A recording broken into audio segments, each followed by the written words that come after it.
Once a gal was dreamy, Dobie. Once a gal was creamy, Dobie.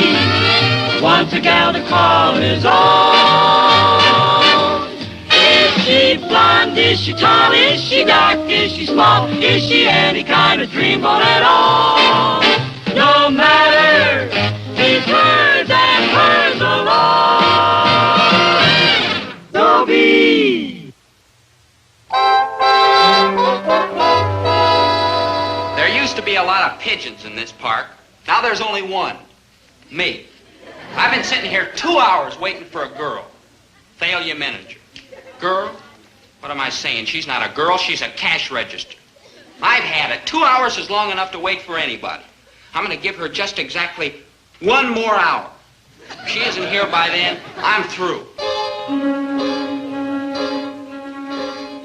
There he is, Chatsworth. I'll get rid of him in a hurry. You see that you do. Yes, Chatsworth. Quickly, I haven't got all day. Thalia, my love. I'm sorry I'm late. But Late? You're not late. unexpected Come came sit down. up, you Yeah, I see. can see that. And, Well, never mind. Come sit down. Well, that's what I'm trying to tell you. I can't. Why not? Because I'm going out with him.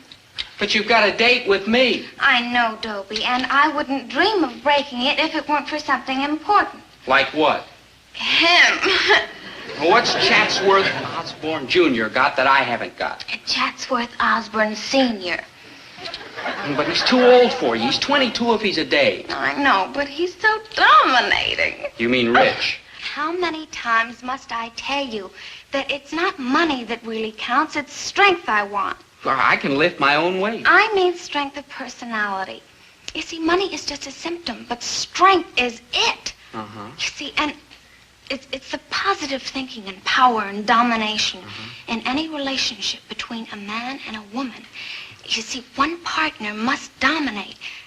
Now tell the truth, Dobie. Could you dominate me? Well, I certainly can. Sit down. Sit down.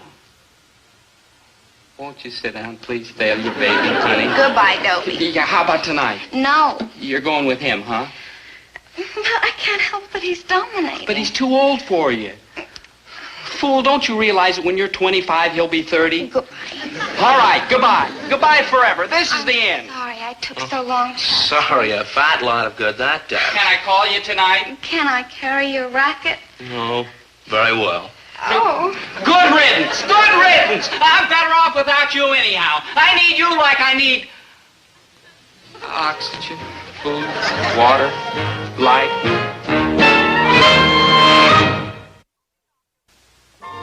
We won't be long, Dobie. We're going down to the bank.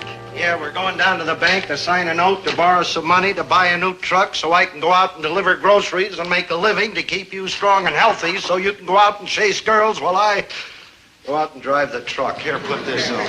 No, I don't need it, Dad. Put on the apron. This isn't a lending library, you know. It's a grocery store. Now put it on.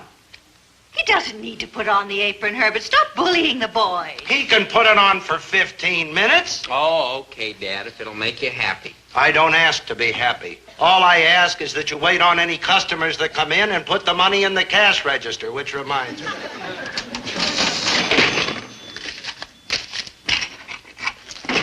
I'm leaving you 5 singles and $3 in change. You'd think you didn't trust your own son. I'm trusting him with $8. I'm trusting him if he makes a sale to ring it up on the cash register. And if he don't, I'll break every bone in his head. No, Herbert. Blow, blow, blow. Blow up, sea winds, along Paumanok shore. I wait and I wait till you blow my mate to me. Oh, past, oh life, oh songs of joy. In the air, in the woods, over fields. Love, love, love, love, love. But my love no more with me. We together no more. Oh, failure, failure. Oh, hi, your homework. Walt Whitman, he was a poet. When lilacs last in the dooryard bloom. You like him too? A sublime master of the muse. Me too, I think he's the most. Ah, I mourn his passing. He was one of my dearest friends. You're kidding. You don't look that old. That, my boy, an exercise in the power of magnetic thought. Oh. Professor Dobkin, MPS. The initials stand for Master of Parapsychological Science. I do not boast. I merely present my credentials. Pleased to meet you, Professor. I'm Dobie Gillis. Dobie Gillis. Uh-huh. D-O-B-I-E. Capital D, 1B, capital G, 2 L's and an S. Yeah. Very good. Congratulations, my boy. A splendid name. Thanks, but I didn't pick it. 5 consonants, 6 vowels. A wonderful combination. Yeah. But if I may suggest, I would add a capital K. Dobie K. Gillis. What for? Well, you see, the K is the symbolic balance between the D and the G. Oh. I explain all this in my lecture. You've heard my lecture, of course. Oh, no, sir, but I'd sure like to.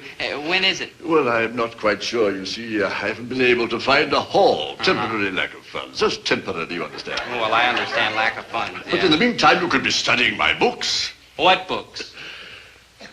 In this case, Dobie K., I have the wisdom of the ages. Yeah? But wisdom, my boy, is power.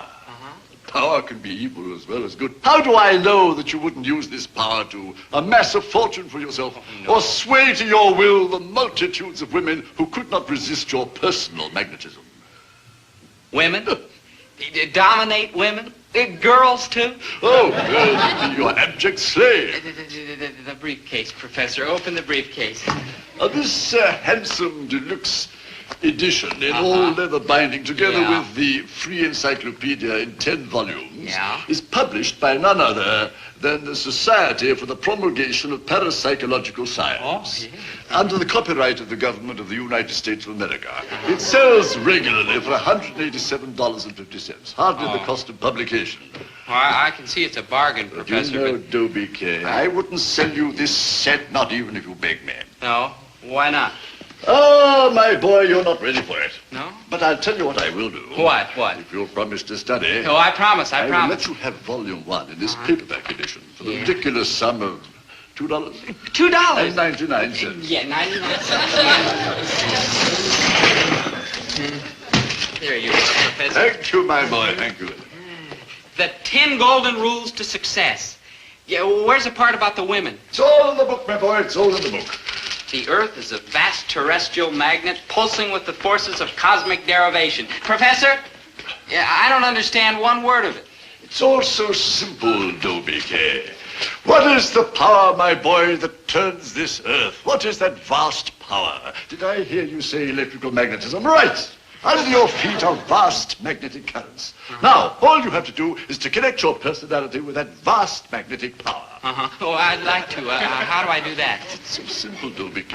It's all in the book. Yeah. Now, in order to connect yourself with that vast magnetic power and make your personality absolutely cosmically irresistible, Dobie K. Gillis, born December 12th. December the 12th, must stand, let me see, yes. Yes. 2 degrees south of north by northeast, right there. You mean I just stand like this and I can dominate girls? No, Dobie K. You must place the dominee, Dominate? the person you're going to dominate, in the receptive listening position. What's that? Well, in your case, it would be, let me see, you were born when? December the 12th. Yes, Yeah. well, in your case, it would be, yes, let me see, 45 degrees south by north. Right here. You mean I can dominate you now? Yes, I'm your utter slave. Commander. I don't know. But just tell me to do anything at all. Raise your right hand. Wow. Anything else? Yeah. Raise your left hand. Oh, boy, wait till I get that failure manager. Aren't you going to release me, Dobie? Oh, yeah. Put him down. Be careful how you use that magnetic power, my boy.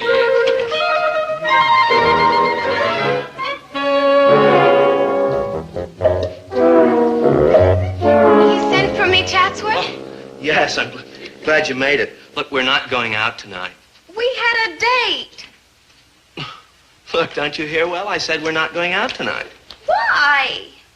Thalia, baby, you wanted a dominant male, didn't you? Yes. What does a dominant male do? He dominates. That's right, he dominates. Does he apologize? No. Does a dominant male explain? No. Does he come crawling? No. All right, let's bear that in mind, shall we? I don't explain, I don't apologize, and I don't come crawling. I told you we weren't going out tonight, and that's all you need to know. I'm a dominant male. Got it?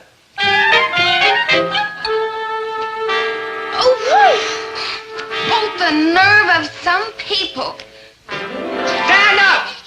What You are not going out is tonight you? with Chatsworth Osborne Jr. I You know are going that. out with me. All right. You mean you will? I said I would. Well. Raise your right hand. Boy, are you kooky. Pick me up at 7. I could have made her raise her right hand if I'd wanted to. It's just, well, I don't like to abuse this new magnetic power. Oh, my, you look nice, dear. Thanks, Mom. I've got a date with Thalia. Isn't that wonderful? Yes, it is. Wonderful? It's marvelous. You make me proud and happy, son. And tonight, while I'm in that back room unpacking that load of canned goods, every once in a while I'll stop and I'll say to myself, my son has a date with Thalia Menninger. Nah, Dad, you're okay. You're my kind of guy. I'd like to be your kind of guy, but somebody's got to work around here. Ah, Dobie Gillis, just the man I was looking for. Yeah, and I've been looking for you too, Professor. That magnetic power, it's the greatest. Magnetic. You mean you made it work? I just got myself a date with Thalia Menninger is all. Splendid, splendid. Well, in yeah. that case, you'll be ready to purchase volume 2. Oh, I'm ready, Professor, but I haven't any money.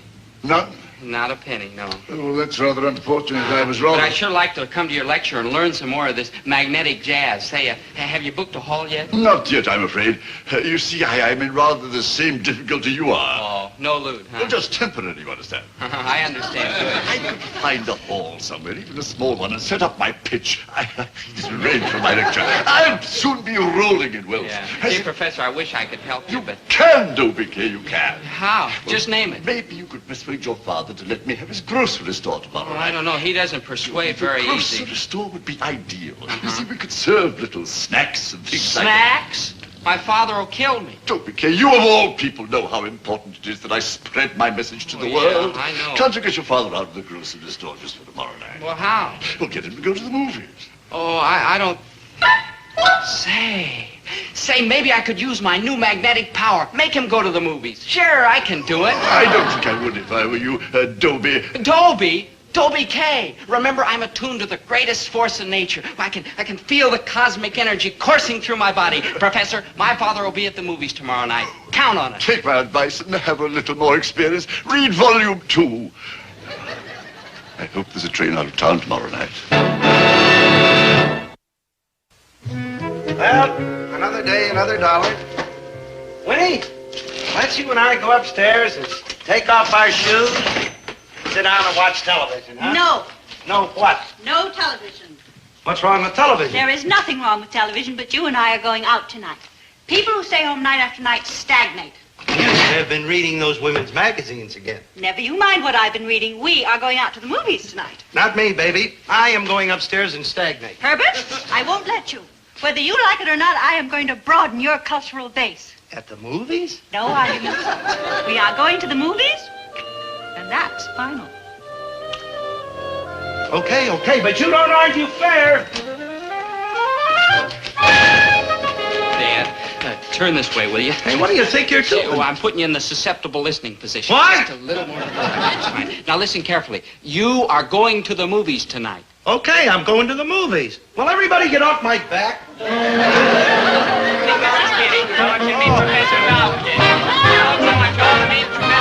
Welcome, everybody. Step right in. Only then will you be able to purchase this handsome set for your permanent library. All books personally autographed by the author.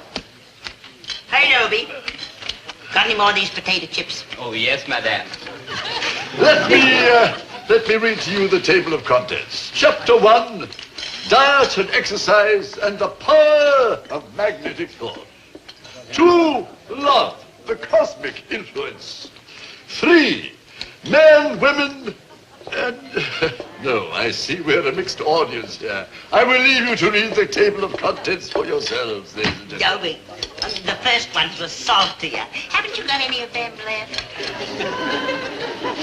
You had to broaden my cultural base. But why leave in the middle of a feature? Some feature, the monster who devoured Cleveland. Well, I thought it was, different. Oh, it was different. The monster devoured Cleveland in one go. Not section by section or suburb by suburb. No, he ate up the whole city in one big mouthful.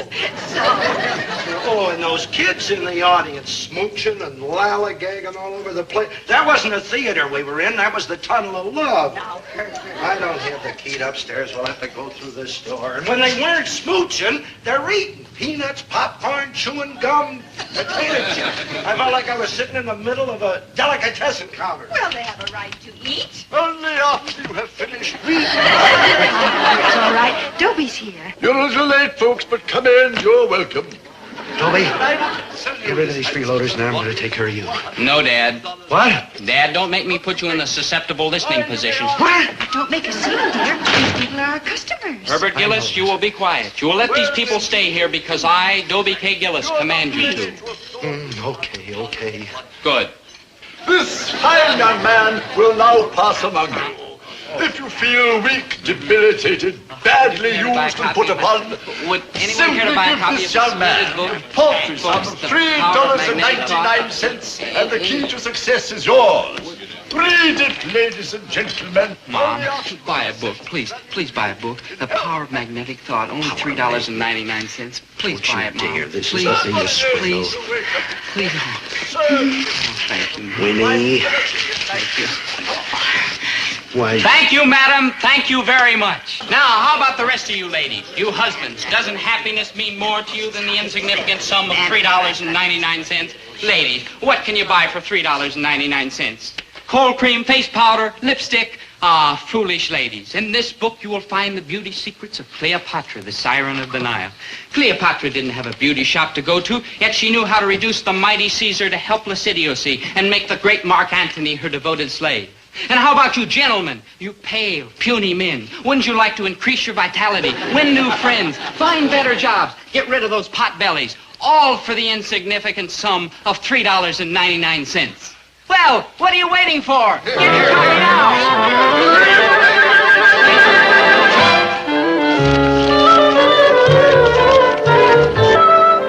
Sheer genius, Dobie K. Never in my life have I seen such a demonstration of magnetic power. Now listen, you old fraud, you. Dad, what are you saying? You shut up. I didn't mind it so much when you were just an ordinary bum, but now you're a swindler, too. Swindler? Why, magnetic power is a force that rules the world itself. Why, how do you think I got a date with failure last night? Not only last night, but tonight, tomorrow night, and the night after that. And how do you think I got you to go to the movies? Now, I don't know how you got the date with failure, chloroform probably, but you did not get me to go to the movies. Your mother did. No, Dad. I put you in the susceptible listening position. Dude. No, dear. Getting your father to go to the movies was my idea. It was all arranged before you came in. It was? Hello? Yeah, he's here. It's for you, Sven Galley. Hello? Hello, Dobie. Thalia. I'm not going to go out with you this evening. But you promised. I know, but Chatsworth Osborne Jr. just dropped in. Oh. So I won't be seeing you tonight. Oh. Or tomorrow night, or the next night, or the next night. Chatsworth Osborne Jr.? I'm sorry, Dobie. But what can I do? He's a dominant male. Yeah. Professor, all that stuff about magnetic power, it's not true, is it? All right, tell him. Your father's right, Dobie K. It's a fake, all of it. I'm sorry. Thanks a lot. My books are fake, Dobie K, but you are not. Forget all that nonsense about magnetic forces. Your power is in yourself. I saw it at work tonight. Believe me, son, sincerity like yours doesn't come along very often. That's your power, Dobie K, the truth inside of you. Just a minute. What are you selling now? I'm not selling anything. I'm buying. I'm buying wisdom from this beardless youth. You taught me a lesson tonight, son. You taught yourself one, too. Believe in yourself and the world is yours. Well, maybe you got something there. I've got everything there. You'll get what you want in this life, Dobie, because you're true and loyal and honest. Have faith in yourself, my boy. Truth is the greatest power of all, and you have got it. Never doubt it, Dobie. Never. Juanita, be my own true love. Oh, that was just great, Chatsworth. Sing another song. Well, if I feel like it. Do you? Yes, I believe I do. Good. For my next number, I will do Lord Jeffrey Amherst. It's an Ivy League song, you know. Oh, Chatsworth. I'm about to sing. Oh, Lord Jeffrey Amherst was a soldier of the king, and he came from across the sea. You! Me? Out! My dear young lout, you know what you're saying? I'm saying out. Oh, this is so exciting. Go ahead. Are you looking for a fight here? Do you want to fight? I'll fight. Oh, I know you're intercollegiate boxing champ, and I know you'll knock me down. But each time you knock me down, I'll get right up and take another swing at you. And finally, you'll get tired knocking me down, and then I'll knock you down. Because, and hear me good, Chatsworth Osborne Jr., there's no way in the world to beat a man who doesn't care if you kill him. And I don't care, because if I can't have failure, I just as soon be dead. So come on, let's fight. Well, I think not, Dobie. Then out. Just one moment, please. Are you sure you know what you're doing? Out. All right, I'm leaving. I just wanted to make sure that you're sure About what? about what you're doing. I know what I'm doing. I'm fighting for the woman I love. Oh, yes, that's fine and very noble, I'm sure. But in order to have this woman, you must dominate her. Do you think you can? Of course I can. Now, stop, Gillis. Stop and look. Is this an ordinary girl? No. She certainly isn't. No. She's a hardhead. Now, just a minute. Oh, hush up. I'm trying to help you. This girl, as I said, is a hardhead. In fact, I'd say she's one of the truly hardheads of our generation. Can you deny that? No. As a matter of fact, I sort of agree with you. Thank you. Uh-huh. Now, in order to dominate a head as hard as Thalia's, you must have even a harder head. And no offense, Gillis, but your head is a little soft. It is? In fact, a little spongy. It is? Now, the trouble with you, Gillis, is that you're basically a decent sort. Colorless, but decent. Simple, good, honest. Thanks, Chatsworth. I appreciate that. Well, don't. Don't what? Don't appreciate it. I'm giving you bad news. You're a nice guy, Gillis, and nice guys finish last. Well, what do you mean? I mean, and let's not split hairs, Thalia is a rat. Yeah? Yes, she is. She certainly is. Mm-hmm. And in order to dominate her, you've got to be even a bigger rat like me. That's why I'm telling you in all sincerity, leave, Gillis. Leave, run, flee, escape before this monster grinds you up. Chatsworth, I thank you for your good advice, which I am not taking. She's a monster. Yes, she is. She's a monstrous monster. But I have heart and trust and faith, and I believe in myself. And I believe I can dominate Thalia. And if I believe I can, by George, I can. So take your mandolin and get out of here. Ukulele. Out! Dobie, you are so dominant. And you're so rotten. Listen, if you want to be my girl, you'd better mend your ways, because I'm decent and loyal and true, and I'm not wasting my time with anybody who isn't worthy of it. Yes, Dobie, darling Dobie. Also, I'm thirsty. My dominant man. I'll go make you some lemonade. Yeah, and be quick about it. Okay.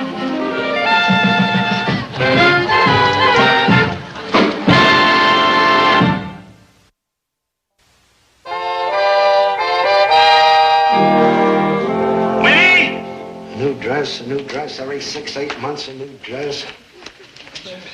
Oh, come here. You stand over there, Winnie. There. You are now in the susceptible listening position. Raise your right hand. Raise your left hand. Raise both. No. I am now completely dominating you, ain't I? Yes. You are completely within my power, aren't you? Yes. You do not want a new dress. No. Okay. I got one yesterday.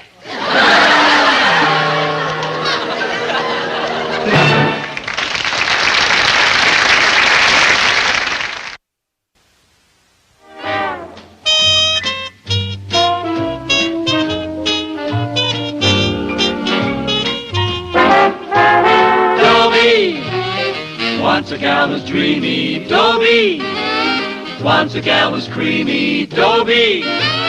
Once a gal to call his own. Is she blonde? Is she tall? Is she dark? Is she small? Is she any kind of dreamboat at all? No matter, she's hers and hers alone. 'Cause Dobie has to have a girl to call his own. Once a gal was dreamy, Dobie. Once a gal was creamy, Dobie. Once a gal to call his own. Is she blonde? Is she tall? Is she dark? Is she small? Is she any kind of dreamboat at all? No matter, she's hers and hers alone. Dobie. I don't like to brag, but I'm really a pretty unusual guy. I mean, you take lots of guys in their 20s or even in their 30s. They're still floundering around looking for their life's work. Not me. I've known for years what my life's work is. Girls. And for years I haven't been able to get a girl. That's what I meant when I said I was pretty unusual. It isn't every day you see a 17-year-old failure. Well, not altogether a failure. There's Zelda Gilroy. She's the one girl, I use the term loosely, that I can get. Dobie, I'm yours. Zelda, let me put this to you as kindly as possible. You're a wonderful girl, but you Just wait till I fill out. Who can live so long? Oh, don't worry. The way I've been eating lately, it could happen any minute. Zelda. Come on, Dobe, give me something to eat. Zelda, you're interrupting. I'm sorry. Okay, now, where was I? You were saying I was wonderful. Oh, no, And Zelda. I think you're wonderful too, Dobie. Zelda. Will you stop that nose bit? You did it right back. Look, I keep telling you, it's a reflex. Like when somebody yawns. You yawn too. But watch.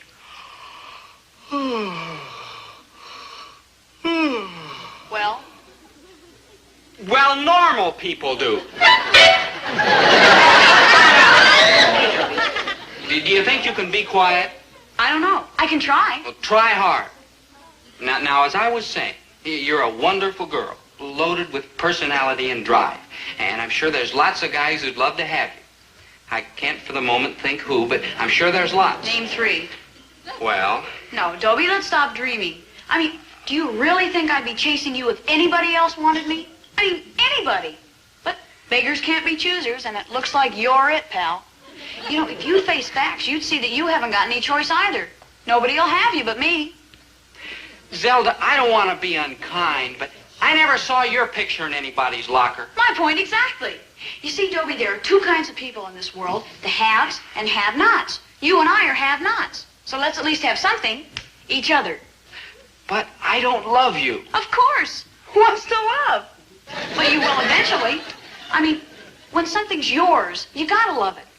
Look, I've got a bunion on my big toe. It's mine, but I don't love it. Enough conversation. I gotta get started on my filling out. Let's eat.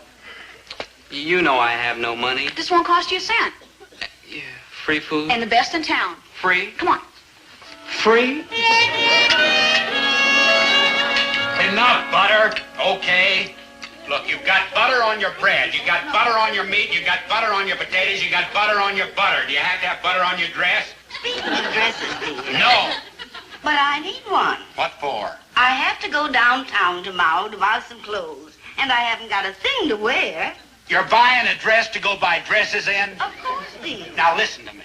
Tomorrow I'm going to the Citizens National Bank to borrow $5,000. I'm going like this. Am I first going to the household finance to borrow money, to buy a suit, to go to the bank in? Are you, dear? Who's that? It's Dobie Gillis, Dad. I brought him home to dinner. Dobie, take my place. Well, how do you do, Dobie? How do you do? That is just what I needed, another mouth to feed. Oh, don't worry, Dad. Dobie's gonna marry me. Yeah. Sit down! Look out for that one. She's all over with butter. Sir? Let's get one thing straight. You are not moving in with us. Is that clear? Wouldn't dream of it. Okay, you have my blessing. Eat it. But, dear, don't you think Zelda's a little young to be getting married? No. Any further questions? Sir? Well, where are they going to live? Oh, I've got it all figured out, Mom. Dobie's dad owns a grocery store. Over on 9th and Main? I know the place. I know the old man, too. Red-headed guy. Kind of a nut. That's him. You know Gillis, huh? Well, I figure you can't starve to death in a grocery store. That's smart thinking, daughter. Well, at least I got one winner out of this litter. Now, we'll talk about the dowry. Dad, girls give the dowry. All right, I'll waive the dowry. Who cares about money anyway? Love's all that counts. And Zelda, if you and this Dobie. This Dobie love each other, I am proud to welcome him into the family. And let me tell you... What? Went that way.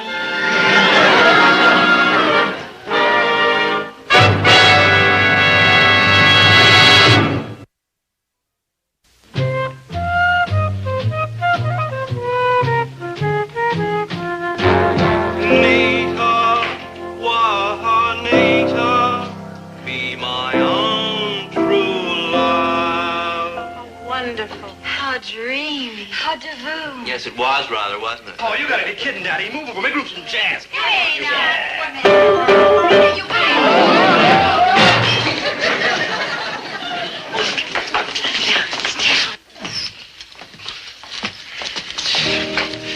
Hey, Big Daddy. Chatsworth Osborne Jr. He's got all the luck. What luck? He ain't got luck, he's got girls. What could be luckier? Dobe, I keep telling you, girls are like no good. What could be better? They spend your money. I don't have any. And they like lying to you. I don't care. And they hit you. Maybe you, not me.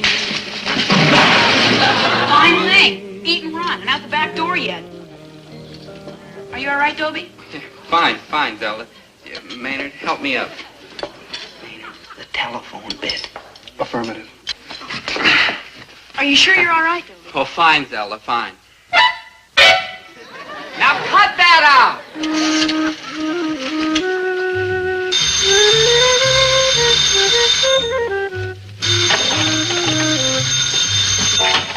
Hello? Hello, is Zelda Gilroy like there? Who's this? This is Dad Gilroy. I'm like her father. You sound a little young to be a father. Yeah, don't I? Down at the lodge, they call me boy father. Come on, get logging, man. Go fetch a chick. It's like urgent. Okay, Maynard.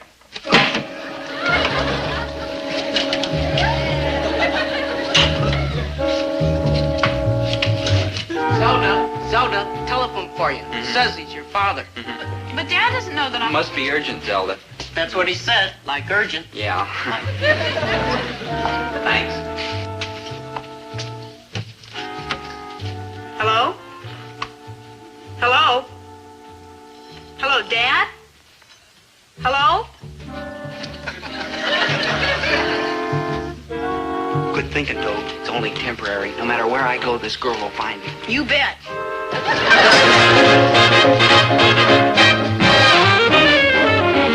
Oh, boy, that's Zelda. Say that again. Oh, boy, that's Zelda. Maynard. I really appreciate the way you're working around here, and I especially appreciate how you won't take any money for it. But do you have to call me Father Gillis? Get used to it, Father Gillis. That boy is mine. Watch. Zelda, dear. Yes, Mother Gillis? I know how devoted you are to Dobie, but isn't he a little young for any kind of permanent arrangement? Nonsense. Physically, he's at his peak. Mentally, he's already past it. He does seem to get a little dumber every day. Oh, that he does, don't he? Herbert! I'm sorry, Winnie. Zelda, Mother Gillis, Mrs. Gillis is right. You kids are a little young to be thinking about getting married. How are you going to live? I've got it all figured out, Father Gillis. We're moving in with you. Oh, no. Oh, no, you don't. A man works and sweats and slaves his whole life for one thing. Just one. So his kids will grow up and get married and get out of the house and get off his back. You are not moving in here, girl. In fact, you are leaving right now. And that goes for you, too. Out! Out! When will you Gillises realize that Dobie only has one chance in this world, and that chance is me? You poor dear fools. Poor Zelda. She's so wound up. Why does Dobie have to get involved with a girl like that? Why, he could have any girl. Oh, you're so right, Winnie. All over the world, there are millions of girls just looking for a guy who won't work, won't study, and don't have a penny in his pocket. Oh, he's a great catch, that boy. Just like a case of mumps. like thinking, Dobe? I'm thinking about giving Zelda a convertible. Crazy. Hey, you crazy? You figure if Zelda had a new convertible, guys like Chatsworth Osborne Jr. would give her a big rush? If she had a convertible, I would myself. Sure. Now, what else would make a girl, even Zelda Gilroy, attractive to guys? God, I'm going to give her a swimming pool, too. Dobe, how are you going to give Zelda a swimming pool in a convertible? Maynard, you're going to help me. Oh. And while Hey, you crazy? We're going to make Zelda an heiress. We're going to give her old man a big fortune from some rich millionaire uncle, like his Uncle Max, rest his soul. What Uncle Max? Maynard, we're going to plant a rumor. A genius. That's what you are, Dobe. A teetotal, genuine genius. Yeah. Hey, look who's coming. It's fate. Hi, Chatsworth. Hi, Al. Girls. Hey, you fellas heard the latest? Quiet, blabbermouth. I thought we were going to keep this to ourselves. That'll be all, girls. Yes. Well, hi, chaps. What is the latest? Well, what? Well, I suppose if you promise to keep your trap shut, yes. No, you're kidding. Old man Gilroy. $1 million? It's tax-free. And a brand new sporty red convert. Mm-hmm. Maybe she'll buy it from your old man, Al, if she don't prefer foreign cars. And a swimming pool? A beautiful kidney-shaped pool with underwater lights, yes. Uh-huh. They're just making it up. Yeah, sure, that's right, fellas. A big joke, but you were too smart for it. Yeah. So it is true. Skinny Zelda Gilroy? Al, baby, you're speaking of the woman I love. Yeah. Me too. I gotta hand it to you, Dobe. Well. I mean, when some fellas get an idea in the head, it goes round and round in circles. But with you, it's different. I know. When you get an idea in your head, it goes right to the point. Thanks, Maynard. More or less. Yeah, but that Junior Osborne cat's loaded. Why'd he flip when we tell him Zelda hit pay dirt? Ah, that was my master stroke. You see, Maynard, the reason Chatsworth is suddenly so interested in her is because now he thinks they've both got money. It's like, who does a man like, say, Mr. Vanderbilt marry? Mrs. Vanderbilt. Who was she before she was Mrs. Vanderbilt? Same chick. Maynard, follow me. Now, people with money search out other people with money. They stay in their own class, in their own social and economic group. Like horses? Yeah. Horses? Yeah. Take a rich boy horse that just won the Kentucky Derby. You don't find him hacking around with some broken-down lady horse who's been slogging through life with a milk wagon. That's right, Maynard. Crude, but right. And cars. Now, them big high-power jobs. Would they be caught dead in the same showroom going to low-price 3? No, now... Yeah, and cows. With a blue-blooded heifer mingle so Maynard, please! Enough. Now, the main thing is that a fellow like Chatsworth Osborne Jr. is always afraid girls are after him for his money. But now he figures he's got no reason to be scared of Zelda. Even pigs! A pedigreed hot! The whole principle's very obvious. Maynard, thank you for showing me the big picture. Anytime. Now, look, Chatsworth will take Zelda off my hands because we're working on an infallible theory. Rich attracts rich. Rich attracts poor, too. True. Come to think of it, rich attracts everybody. Come to think of it, I just hope Zelda attracts like somebody. Like anybody. Yeah. No. And stop phoning me here. And you stop pestering me on the street. In short, Chatsworth Osborne Jr. Drop dead. Chatsworth Osborne Jr.? Look, first you tell off Alfred Wilson, whose father has the biggest auto agency in town. Now the son of the president of the bank where I'm trying to float a loan. You get on that phone, call him back, tell him you'll date. I will not. I'm Dobie's girl. You get on that phone. If that's anyone besides my darling Dobie Gillis, you tell him to drop dead. Zelda, listen to me, please. There are 6 of you. You are the oldest. You have got to go first, and soon. So get on that phone.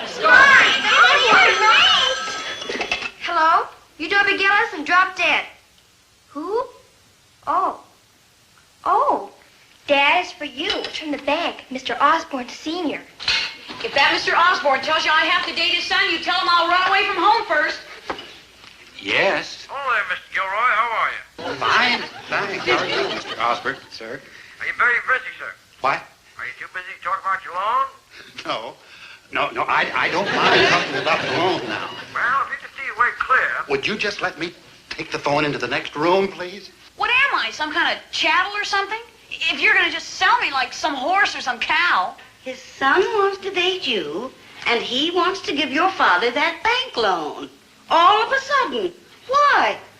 Why all of a sudden did such strange things happen to us? Why would Chatsworth Osborne Jr. and Alfred Wilson want to date you? Because I'm gorgeous, that's why. Strange things have been happening all day long. In the market, on the street, in the laundromat. People I hardly know stop me and ask me when we're going to Paris. Paris! We all going to the funeral, Ma, or just you and Daddy? Funeral? Uncle Max's. Uncle Max? We don't have any Uncle Max. Daddy's Uncle Max. Why, sure, all the kids in school say he's the one that left us all that money. What money? Which money? We don't have any Uncle Max. Not anymore. He died. In Paris, France. Yes, I sure will. Drop in on you first thing tomorrow morning. C.O. What's going on around here? Is everybody crazy, or is it just me? Imagine, last year when I asked for a loan, he practically threw me out of his office. He said all I had for assets are a lot of dollars, most of them unpaid for, and now he is begging me to take twice as much. I want to enlarge that shop. I'll put in 3 or 4 lathes. We'll double the volume. Rich. We're going to be rich. You sold me your own flesh and blood. What are we, some kind of savages in the jungle? If you think I'm going to date that Chatsworth drip just because his father gave you some... What is she talking about? You tell me and then tell me when we all rush out for passports. Passports? We'll have to bury him, won't we? The least we can do after he left us all that money. What money? I don't have the money yet. I'm going to see him tomorrow morning to draw up the paper. Anyhow, why would I want to bury him? You never tell me anything until the last minute. I never even knew you had an uncle. Poor man. Poor Uncle Max. You're not going without us, are you? Where? To the funeral. In Paris, France. If you think I'm going to let you go to Paris alone... Have you been under that dryer at your hairdresser's again? What's my hairdresser got to do with it? Now, look, Amy, one of these days you're going to sit under that dryer too long and you're going to broil your brains for good. Now, late Uncle Max? Who's late Uncle Max? Yours, the one who just died. In Paris, France. And left you all that money. Me? I didn't inherit any money. I've been trying to... What have you been telling people? About what? About Uncle Max, that's what. Then you do have an Uncle Max. I do not have an Uncle Max. I meant, what has she been saying? Now, you know what kind of an imagination she's got. What has she been making up now? I haven't made up anything. I haven't said anything to anybody. It's other people have been saying things to me. Nutty stuff, like I'm getting a new car for my next birthday. Or I'm going to Europe to finish finishing school. Or how soon is our swimming pool going to be finished? Swimming pool! We're going to have a swimming pool. How lovely. When do we begin? What? Swimming pool! Using what for money? Swimming pool! Now, don't be silly. Well, if we can't go to Paris, France, why can't we at least have a swimming pool? Yeah, we could swim in it. The whole family could enjoy a swimming pool. I cannot afford a pool. But you're getting a loan from the bank. The loan is for the shop, not a pool. But don't you see, dear, it would be an investment. In what? Water? In your daughter's future. With a pool, there'd always be plenty of boys around. You're the one who keeps worrying they'll never find husbands. Well, what better way to bring men around? And someday, when they're all married, the pool will still be here, and you and I can swim in it. No.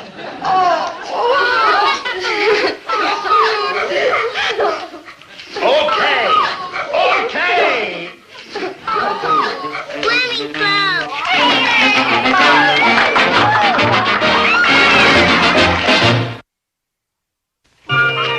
Hi, Mom. Dad. Like hi. Hello, dear. What you got to eat, Mom? There are sandwiches upstairs. What kind? If you don't like our sandwiches, why don't you eat at home? Oh, they're worse. This one he keeps. Zelda he threw back. Zelda? What about Zelda? Nothing, dear. It's just that we haven't seen her around lately. Oh, yeah. Yeah, isn't it wonderful? Well, I don't know. We found Zelda rather interesting. A great little gal. Zelda? What's the matter with you? Are you allergic or something to money? Oh, Hey, how do you like that, Maynard? They heard the rumor. Ain't that a gas? What rumor, dear? Oh, about Zelda's Uncle Max and the money and the swimming pool and all that. Well, of course we've heard it. Everybody's heard it. The swimming pool is a rumor. Sure, Maynard and I made the whole thing up. Dobie did most of it. Rumor. Trucks have been going by here all day long. Trucks? Dump trucks loaded with dirt. From Zelda's house. Where they are digging a swimming pool. But we made it all up. About Uncle Max and like that. Well, make up an Uncle Max for me, will you? Maybe he'll drop dead and leave me a supermarket. Well, well, well. Look who's here. Hello, Zelda, darling. How are you? Oh, yes, how are you, Zelda, darling? Oh, swell. Hello, Mrs. Gillis, Mr. Gillis. What do you mean, Mrs. Gillis? This is Mother Gillis, and me, too. I'm Father Gillis. Father Gillis? What is all this? Some private joke, I expect. Oh, this is my friend, Chatsworth Osborne, Jr. Oh, my goodness, we know Chatsworth. I certainly know his father, too. In fact, I'm down at the bank all the time. Oh, yes. Overdrawn Gillis.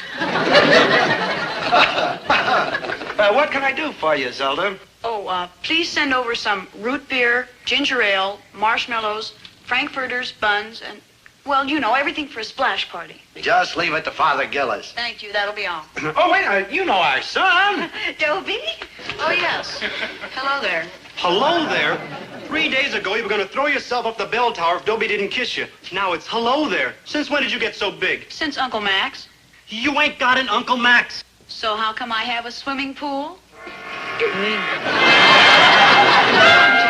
Goodbye, chaps.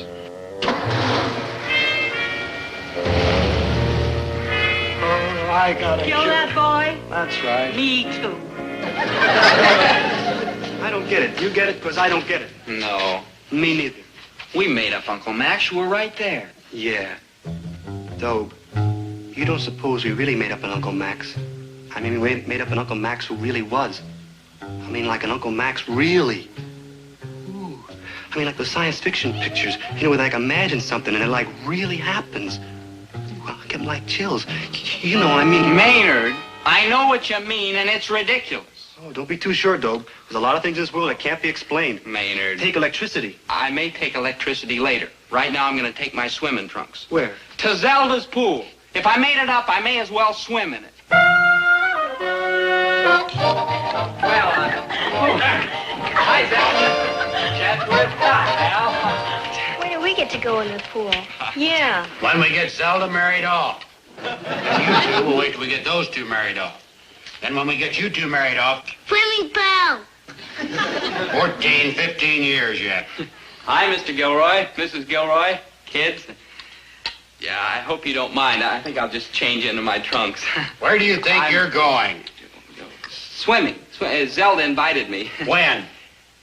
Well, generally, that is. You see, I'm Dobie Gillis. Hi, Zelda. Zelda. I'm Dobie Gillis. Oh, yeah, tough. I guess she didn't recognize me. I'll just go tell her again who I am. Hold it! But I'm Dobie Gillis. Zelda was going to marry me, remember? I remember good. Now look, we could get without a swimming pool. With an investment like this, buddy, we are after bigger game. You do understand, Dobie? Yes, ma'am. Goodbye. Well, let's see. 14, 15 years till the baby's married, then you and I get the pool. It's a long time, but it ain't forever. So. Darling, a little more than 14 or 15, maybe 18 or 19. Yes, there's going to be another little Gilroy.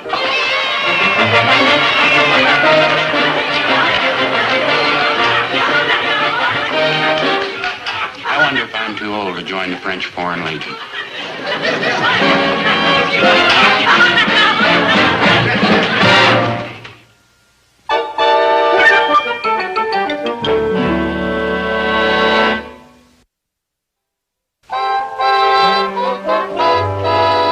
Hello, Dobie. What are you doing here? I love you. Oh, go swim in your pool with Chatsworth Osborne, Jr. Haven't got a pool. What do you mean? Oh, they found out it was all a rumor about Uncle Max and the money, and they repossessed the pool. Repossess the pool? Zelda, How do you repossess a pool? I don't know. All I know is I came home from school, it was all gone. The diving board, the water, the lights. The tile. Everything. So it's you and me again, huh? That's right, Dobie, you and me. And a hole in the ground.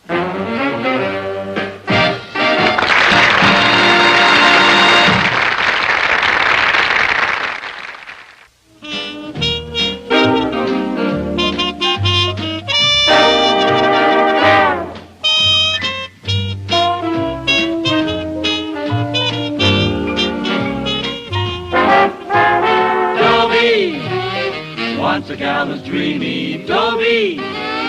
Once a gal was creamy, Dobie. Once a gal to call his own.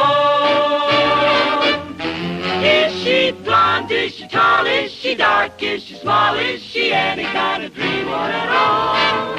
No matter, he's hers and hers alone. 'Cause Dobie has to have a girl to call his own. Once a gal was dreamy, Dobie. Once a gal was creamy, Dobie. Once a gal to call his own. Is she blonde? Is she tall? Is she dark? Is she small? Is she any kind of dreamboat at all? No matter, he's hers and hers alone. Dobie. My feelings about Thalia Menninger are all mixed up. Sometimes I feel one way, sometimes I feel another. Sometimes I feel both ways at once. Like I say, my feelings are all mixed up. Thalia Menninger's feelings about me, on the other hand, are clear. Crystal clear. Dobie Gillis, I hate you. Thalia, you can't mean it. I certainly do. I hate you. But why? Because I love you. I'm a little confused. Why, it makes all the sense in the world. Now, what do I want most out of life? Money. All right, smart apple. Somehow this is going to get around to your father's kidney condition. I feel it. Well, listen, my father worked hard to make me beautiful. Let's take braces, for instance. By all means, let's take braces. Now, look at this smile. Gorgeous. True, gorgeous. Why, do you know how much money my father spent to put braces on my teeth so I could have a gorgeous smile? Oh, a fortune. But worth every penny. Now, look, Dobie, in all conscience, how can I use beautiful, expensive teeth like these to capture a pauper like you? But, why, it's ridiculous. The bait is worth more than the fish. Bait? Fish? Thalia, I'm still a little confused. No, you'll always be a little confused, and that's why you'll always be a pauper. To get rich, you need a quick, sharp mind, and... well, you're all muddled and mixed up and confused. But you love me. And that's why I hate you. Oh, if I didn't love you, I'd be going with someone with a brilliant future. Someone who'd represent a fair return on all the money invested in these teeth and head and this body. Tough, Thalia. But what are you going to do? We're stuck for each other. You're stuck, Buster. I'm packing you in. Thalia, if you give me back that high Y pen once more, you're going to break the catch. And where am I going to get the money to fix it so you can put it on again tomorrow when you take it back? Now, I told you, Dobie, we are through. Forever. Goodbye. Thalia! Thalia, you can't be serious. You're kidding, aren't you? Thalia? Yep, she did it. She broke the catch.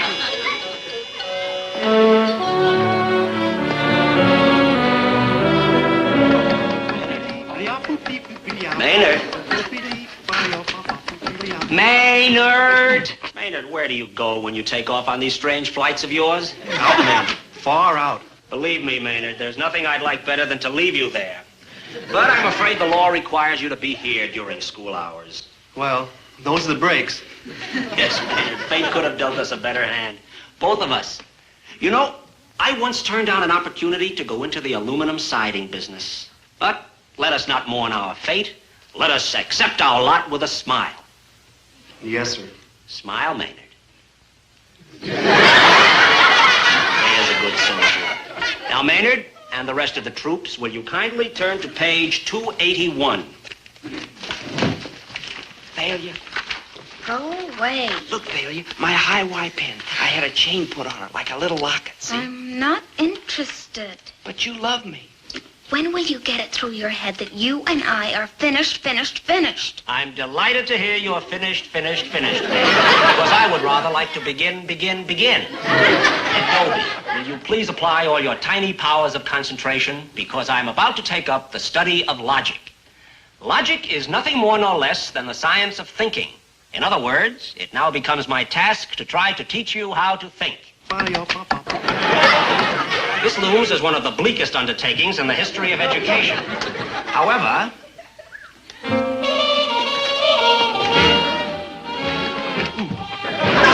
Magruder's class. I was told to report to Mr. Magruder's class. yes, this is Mr. Magruder's class. I am Whitney. How do you do, Miss Whitney? Not Miss Whitney. Whitney. Whitney what? Just Whitney. No other name. Oh, I have another name, of course. Good. But I never use it. Oh? I have to make an impression fast. You're succeeding totally. Good. I lack security, you know. You lack something. I just moved to town. In the past 4 years, we've lived in 5 different towns. It's because of my father's business that we have to move from town to town. I see. He builds bridges. There's oodles of money in bridges. How very pleasant. Perhaps, but money won't buy security. Here I am in a new town, a new school. By the time I grow organized in this town, we'll be moving to another one. That is why I must snatch security where I can. Whitney, I'm sure all of us in this class, in fact, in the entire school, join in wishing you success. Now, would you be good enough to sit down? There's a nice seat here, right in the front row. Thank you, but I prefer to sit over there. May one ask why? I like the looks of that boy. Look at that face. He has no guile. He won't betray me. I need a boy like that for my security.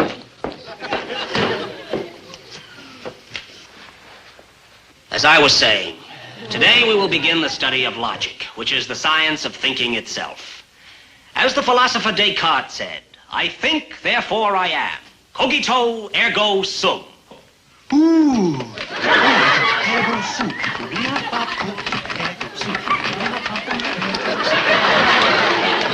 Hard day even for me. Read pages 281 to 293 tonight. We'll begin tomorrow. Right now, I'm going to the psychologist's office and lie down. Class dismissed. Fellow, Yes, ma'am? you'll do. You may go steady with me. Isn't this a little sudden? Look at me, fellow. I'm rich, beautiful, and glamorous. To you, I represent the fulfillment of your wildest dreams. To me, you represent security. Why shilly-shally? Here is my hand. Just a minute. Just a darn minute. It just so happens that this man is mine. Yesterday you told me I was a dumbbell. Which you are. Oh, yes, you are, fellow. How come everybody wants him if he's so dumb? He's a dumbbell, but he's my dumbbell. So keep your cotton-picking hands off. Well, why don't we let the dumbbell decide for himself? Because he's too dumb. Good point. Now, just a minute. Just a darn minute. Don't dawdle, fellow. Make up your mind. I need my security in a hurry. Well, I've got to think. Yeah, me too. I love Thalia. Always have. Yeah, but she keeps dumping you. But she always comes back. And dumps you again. True. Now, Whitney. Whitney, on the other hand, is rich, beautiful, glamorous. And kooky. Well, what would you call Thalia? Kooky. Yeah, it's a hard choice, hard. I've got to think it out very carefully. I don't want to make a mistake. Yeah. Yeah. I got it, Dobe. Flip a coin. Oh, you don't have a coin to flip, and you never will. I'm taking you as you are, penniless and dumb. And so will I. But make up your mind quickly. Yes, quickly. Thalia, I'm yours. Ah, ha, ha, ha. Oh, you fool. Well, my girl, my sweet, steady girl, when will I see you? Oh, I don't know. Call me sometime. Aha, so that's the way it's going to be. Maynard, go catch Whitney. All right, Dobe. All right, all right, all right. Steadies? Steadies. Mm-hmm. When do you want to see me? Later. And also tonight after supper. Now, where do we go?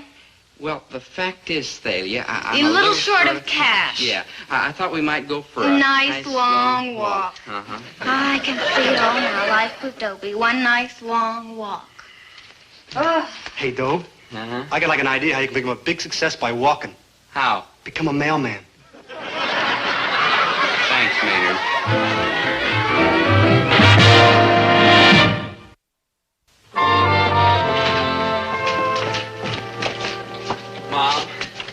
Mom, Mom, would you say I was a dumbbell? Of course not. Ask me, boy. Don't you dare call Dobie a dumbbell. Dumbbell? Why, there is the smartest kid I ever saw. Never does a lick of work, never opens a school book, sleeps 14 hours a night, chases girls all day. How smart can you get? Now, Herbert. He isn't waiting to die to go to heaven, you know. He's having his right now. Oh, Herbert, that's not fair. This boy's got it up here. He's really got it. You and I are the dumbbells, working and sweating and suffering. Oh, I suffer, Dad. These cheeks may be young and unlined, but down deep, my soul's etched with scars. Etched?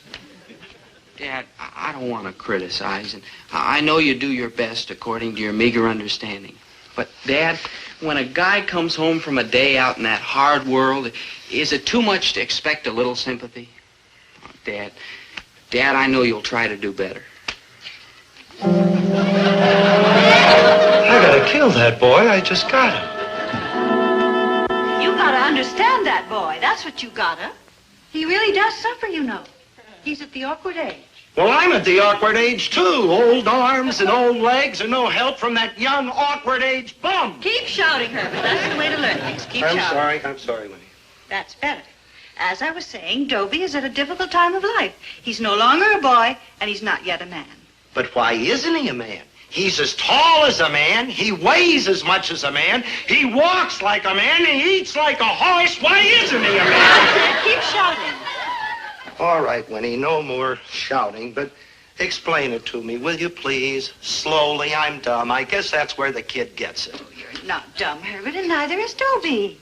You're a father and he's a teenager, and you're both acting according to plan. Who made up this plan? The good Lord, I guess. Do you really think that Dobie's so different from other teenagers? You mean they're all like that? Of course. Ooh, the mind trembles, kid. What were you like when you were 17? Well, I was... Yes? Like Dobie. There, you see? Oh, you're a wise woman, Winnie. And you're a wise man, Herbert. Come back. No! Wise man, let's get to work. Okay, wise woman. There's just one thing I still don't understand. What? Well, if you're so wise and I'm so wise, how come we got such a dumbbell for a son?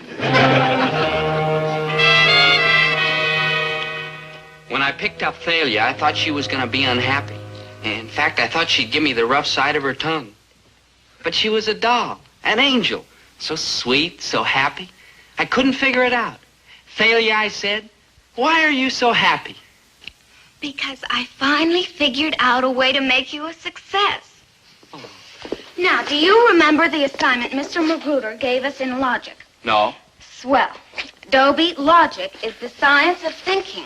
Uh-huh. Why, do you know that people can actually be taught to think? You're kidding. No, and that's why I'm so happy for you.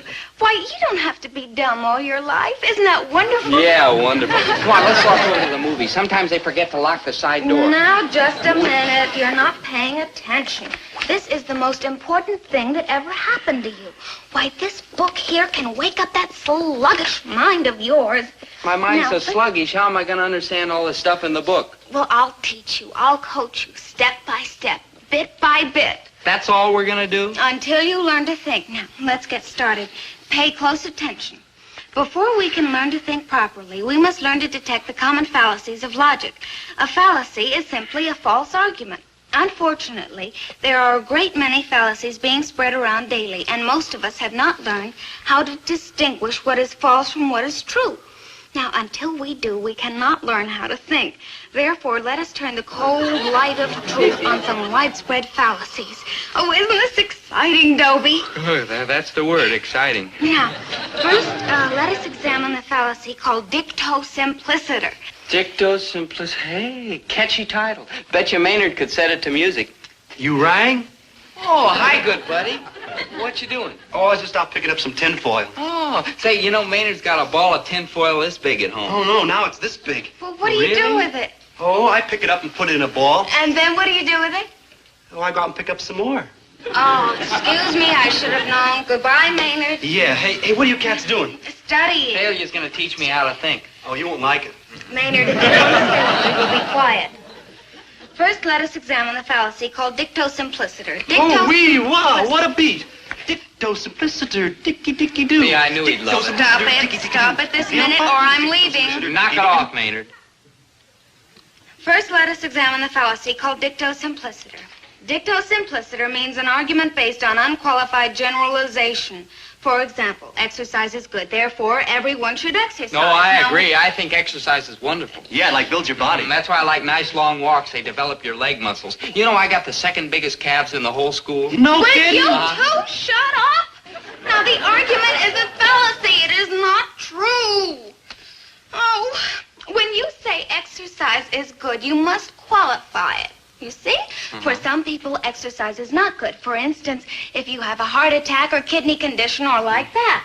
So you can't just say exercise is good. You must say exercise is usually good or exercise is good for many people. But you must qualify it first, don't you see? Yeah. I got a question. Yes? Who's got the biggest? Biggest what? The biggest calves in the whole school. Oh, Milton. His are bigger, I'll admit. Mine are harder, and that's what counts. One more chance, Dobie, and then I'm walking. This time it's forever. Okay, okay. Quiet, Maynard. Now, next we take up post hoc. Post hoc. No beat. Here is an example. Let's not take Bill on our picnic. Every time we take him, it rains. Say, And you that- know I knew a guy just like that. Walter Funk. Remember him, Maynard? Sure, little fat guy with glasses. Yeah, that's the one. Yeah. Remember, every time we took him on a picnic or to a ball game or like that, it rained buckets. Yeah, I wonder whatever happened to him. Probably drowned in a rainstorm. Oh, don't you see? The argument is a fallacy. It would have rained whether Walter Funky was there or not. He didn't cause it, don't you see? And for your further information, you've just blown your last chance with me. I'm through with you. This is the end. Careful when you take it off. You'll break the chain. Yep. Yep, she broke the chain. Tough good, buddy. Maynard, how am I ever going to get Thalia? You ain't, so why don't you take the other? Whitney? She's a kook. Yeah, but she's an available kook. True. When a guy needs chicks the way you need chicks, you better grab what's available. You could be right. Believe me, Dobe, that ain't no fallacy. Maynard, you are right. I'm going to do it. Good luck, good buddy. Thanks. Yeah, I'll dig you like later. Where are you going? Pick up some more tinfoil.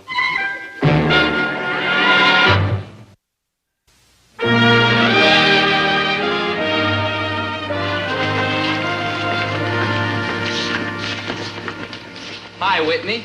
Hello, fellows. Whitney, I don't mean to pry, but have you found the steady guy yet? No, and the sands of time are running out. I grow more insecure by the hour. Do you have anyone in mind? Me. Splendid. We'll start tonight. Uh-huh. I'll get the convertible from Daddy or the Oh, town yeah. car if the weather isn't fine. That would be nice. Just a minute.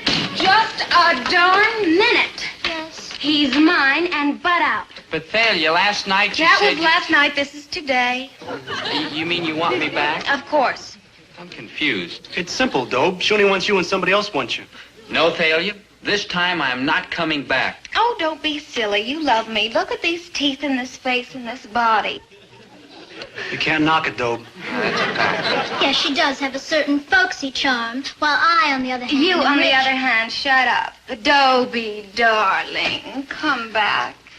Thalia, I am a man with feelings. I'm not a yo-yo to be sent away and pulled back whenever the mood strikes you. Now, if I come back this time, you've got to promise me it's for always. All right, Dobie, I promise.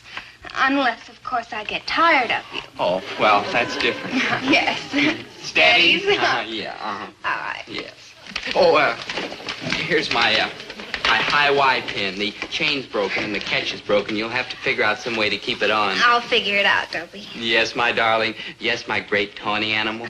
Gad, what you're doing to my security. You're not helping mine much either. And now if you young lovers can succeed in disengaging yourselves temporarily, I'd like to start the class. Open your books to page 281. Does anyone here happen to know how I got into teaching? No? Well, if you find out, tell me, will you?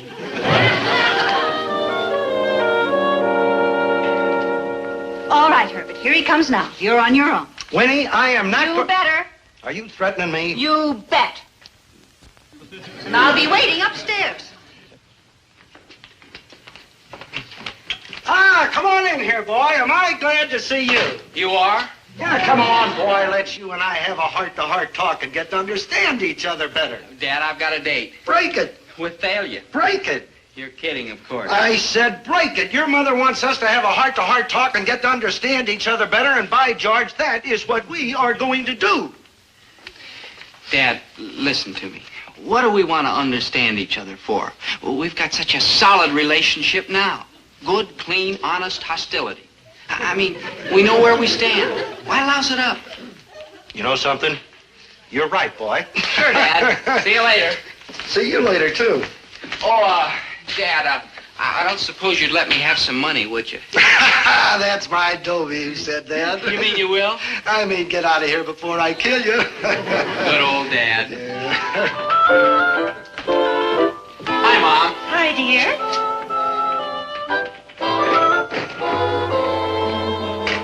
Boy, don't make me tell you no again. It's a... we understand each other, Winnie. We understand each other. Yeah, I had a date with Thalia, all right. If you can call it a date. No, Dobie. Now, I'll try once more. And please try to concentrate. Okay. Okay, now, the fallacy is called false analogy. An analogy is a comparison between things. Got it? Got it. Okay, false analogy. Oh, hi, Whitney. Bonjour, fellow. Bonjour, fellow. Here, sirs. Yes, never mind Theodore Barra. Pay attention to the logic. Yes, Thalia. Now, false analogy. Here's an example. Students should be allowed to look at their textbooks during an exam. After all, surgeons have x-rays to guide them during an operation. Lawyers have briefs to guide them during a trial. Carpenters have blueprints to guide them when they build a house. So why shouldn't students be allowed to look at their books during an examination? Right. Best idea I've heard in years. Don't you know the fallacy? Now, what's wrong with it? Think.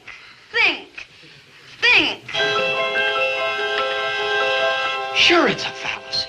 Doctors, lawyers, carpenters, they're not taking tests to find out if they learned anything, but students are. So how can you make a comparison? Oh, right. Oh, 100% right. Yeah. Oh, you can think. You're not altogether dumb. Yeah. Now, wasn't it worth all that work and study? Yeah, I guess so. No, I know so, because now one thing is obvious to me. You have got a brain. Ah, dicto simpliciter. You what? You just made a dicto simpliciter.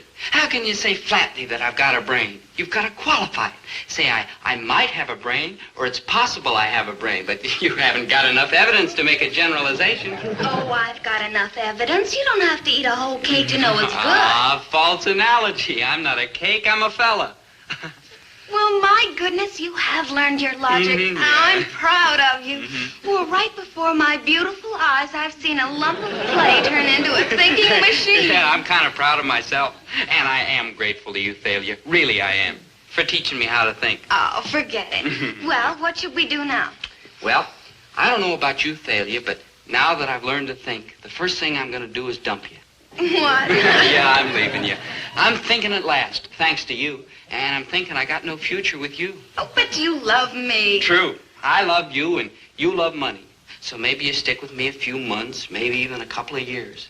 But finally a guy with money comes along and takes a look at those beautiful eyes and those teeth and that head and that body, and it's goodbye, Dobie.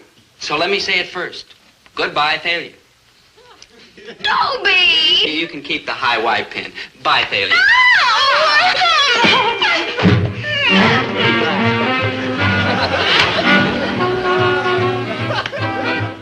Whitney, my dear. Yes, fellow. Whitney, I've recently learned to think. How nice for you. Thank you. And I made up my mind to accept your offer. I'll go steady with you. The boat has sailed. Both? What do you mean? I have been watching you, fellow. I've been watching that Thalia person teaching you how to think. And I knew it was only a matter of time until she succeeded totally. And, fellow, I don't want a boy who can think. Why not? Because a boy who can think is a boy who can plot, and a boy who can plot is a boy who can scheme. And how can I have a boy like that for my security? I see. Listen, Whitney, I don't think all that good, honest. Too late. I have selected another. Who? Like hi. Maynard! Come sit by me, fellow. Maynard, my best friend. How could you do this to me? What? Oh, Maynard. But you were with Thalia, aren't you? I mean, weren't you? No, it's I mean, I all wouldn't right, give you a Maynard. fanciful It's dog. all right. Here, you take her if you want her. All right, sit down, Maynard. You keep her. I wish you a long life and happiness, both of you. Me, I'll I'll get along somehow. What's with him? He's learned to think. Poor devil. Maynard, promise me something. Promise me you'll never learn how to think. Oh, not a chance. Not a chance.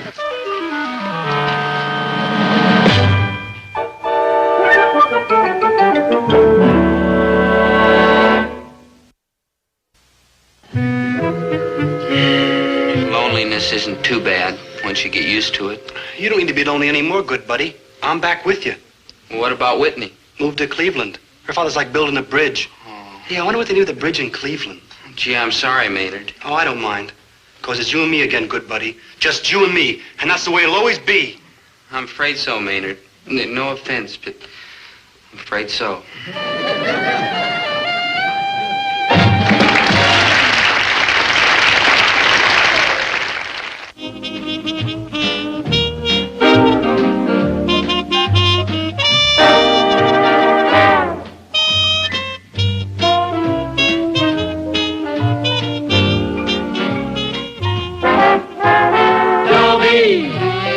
Once a gal was dreamy, Dobie. Once a gal was creamy, Dobie. Once a gal to call his own. Is she blonde? Is she tall? Is she dark? Is she small? Is she any kind of dream or at all? No matter, he's hers and hers alone. 'Cause Dobie has to have a girl to call his own. Once a gal was dreamy, Dobie. Once a gal was creamy, Dobie. Once a gal to call his own. Is she blonde? Is she tall? Is she dark? Is she small? Is she any kind of dreamboat at all? No matter, he's hers and hers alone. Dobie. The other day in school, I learned about this ancient Greek named Diogenes, who used to go around with a lantern looking for an honest man. Well, that's what I do. Only I don't look for a man, I look for a girl. And she doesn't have to be honest. She can be crooked as a dog leg, just so she's beautiful and soft and pink and round and mine. Boy, do I look. I look with lanterns, with flashlights, with matches, with telescopes, with radar. But do I find a girl? No. No, the only girl I can get is a girl nobody else wants, especially me. Dobie, you're fighting me. I sure am, Zelda, and I will continue to fight as long as there's breath in my body. Why? Zelda, no offense, but I hate you. It'll pass. Dobie, don't be a fool. Grapple me to your bosom. You'll never get another girl. Why not? Well, to get a girl, you need money. To get money, you need to work. And that lets you out, Buster. That's right. Darn right that's right. Zelda, would you say I was a bum? Been saying it for years. So what do you want with me? How many times have I asked myself that question? How many nights have I lain awake and said, why? Why? Why? Why? Here I am, a girl with a brilliant future, intelligent, determined, beautiful, ambitious. Beautiful? All right, so I haven't quite filled out yet, so give me time. I'll give you 40 years. Just keep away from me. How can I keep away from you? I love you. Zelda! And even if you don't know it, you love me too. Ah, come on. I'll prove it. Just now, when I wrinkled my nose at you, you wrinkled yours right back. Keep telling you, it's just a reflex. Admit it, Dobie. You love me. Zelda, I love my mother and father. I love my brother Davy. I love my friend Maynard. I love my little dog Spot. I love my new tweed jacket. I love bowling. I love potato chips. But you, Zelda? No, Zelda. Don't be wasting time. You're not going to get off my back, huh? Never. I'll run away. I'll follow you. I'll lock myself in my room. I'll climb in the window. I'll disgrace you. I'll pick my teeth in public. I won't wash. I won't shave. You rang? Hey, Big Daddy. Zelda, you still on Dobie's back? I sure am, Maynard, and you should be too. Me? Maynard, you call yourself Dobie's friend. I'll fight anybody who says I'm not, including you, even if you are smaller. Splendid. Now, as Dobie's friend, what do you say his future looks like? It's like black, girl. I mean, it's like black. Exactly. He needs help. Like desperately. So who's going to help him? You? You're worse off than he is. I'm worse off than anybody is. So who will help him? His father? My father helped me to the hospital. Maynard, I will help him. You're all heart, girl. Maynard, will you knock it off? Some friend. Zelda, please. You're a nice girl, and you've got a big heart, and I don't like to rank you, honest. But please, Zelda, be a good kid and beg off. I would if I could, Dobie, but I love you and I've got to help you out. So come on, sit down and listen carefully because I've got a plan. A plan, huh? Let's like hear it. You like hear it. I'm going. Wait. Now, let's start with first principles.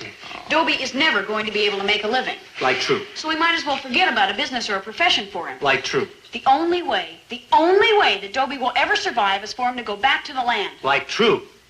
What land? The farm. After Dobie and I are married, we're going to live on a little farm. Oh, now listen.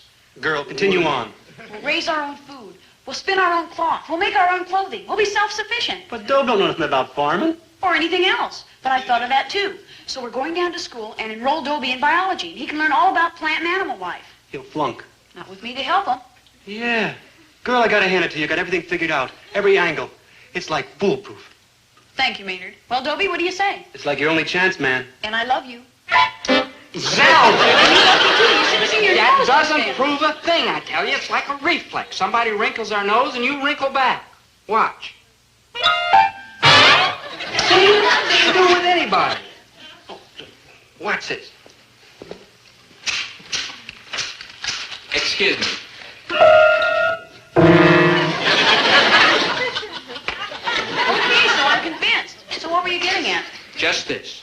The way you two feel about me, I've got to figure you wouldn't give me a bum steer. I mean, you must have my interests at heart. So it's a deal. You'll never regret it, lover doll. Well, come on, let's go enroll in biology. Mm-hmm. Well, so long, you cats. I'm going down to the record store. Oh, no. Oh, no, what? Maynard, are you my buddy? The buddiest. And I'm your buddy. Like, thanks. I'll never leave you, Maynard. Depend on it. Gee, I'm getting pretty misty, Dobe. Where you go, I go. Where I go, you go. Hey, you're like a real human being. If I take biology, you take biology. If I live on the farm, you live on the farm. If I marry Zelda, you are the hired man. Just a minute. I didn't count on him being in on the deal. Yeah, like right. That's the deal. It's a package. Take it or leave it. I'll take it. I'll take it. Okay, let's go to school. Yeah, but I don't like farming. I mean, I don't think it's really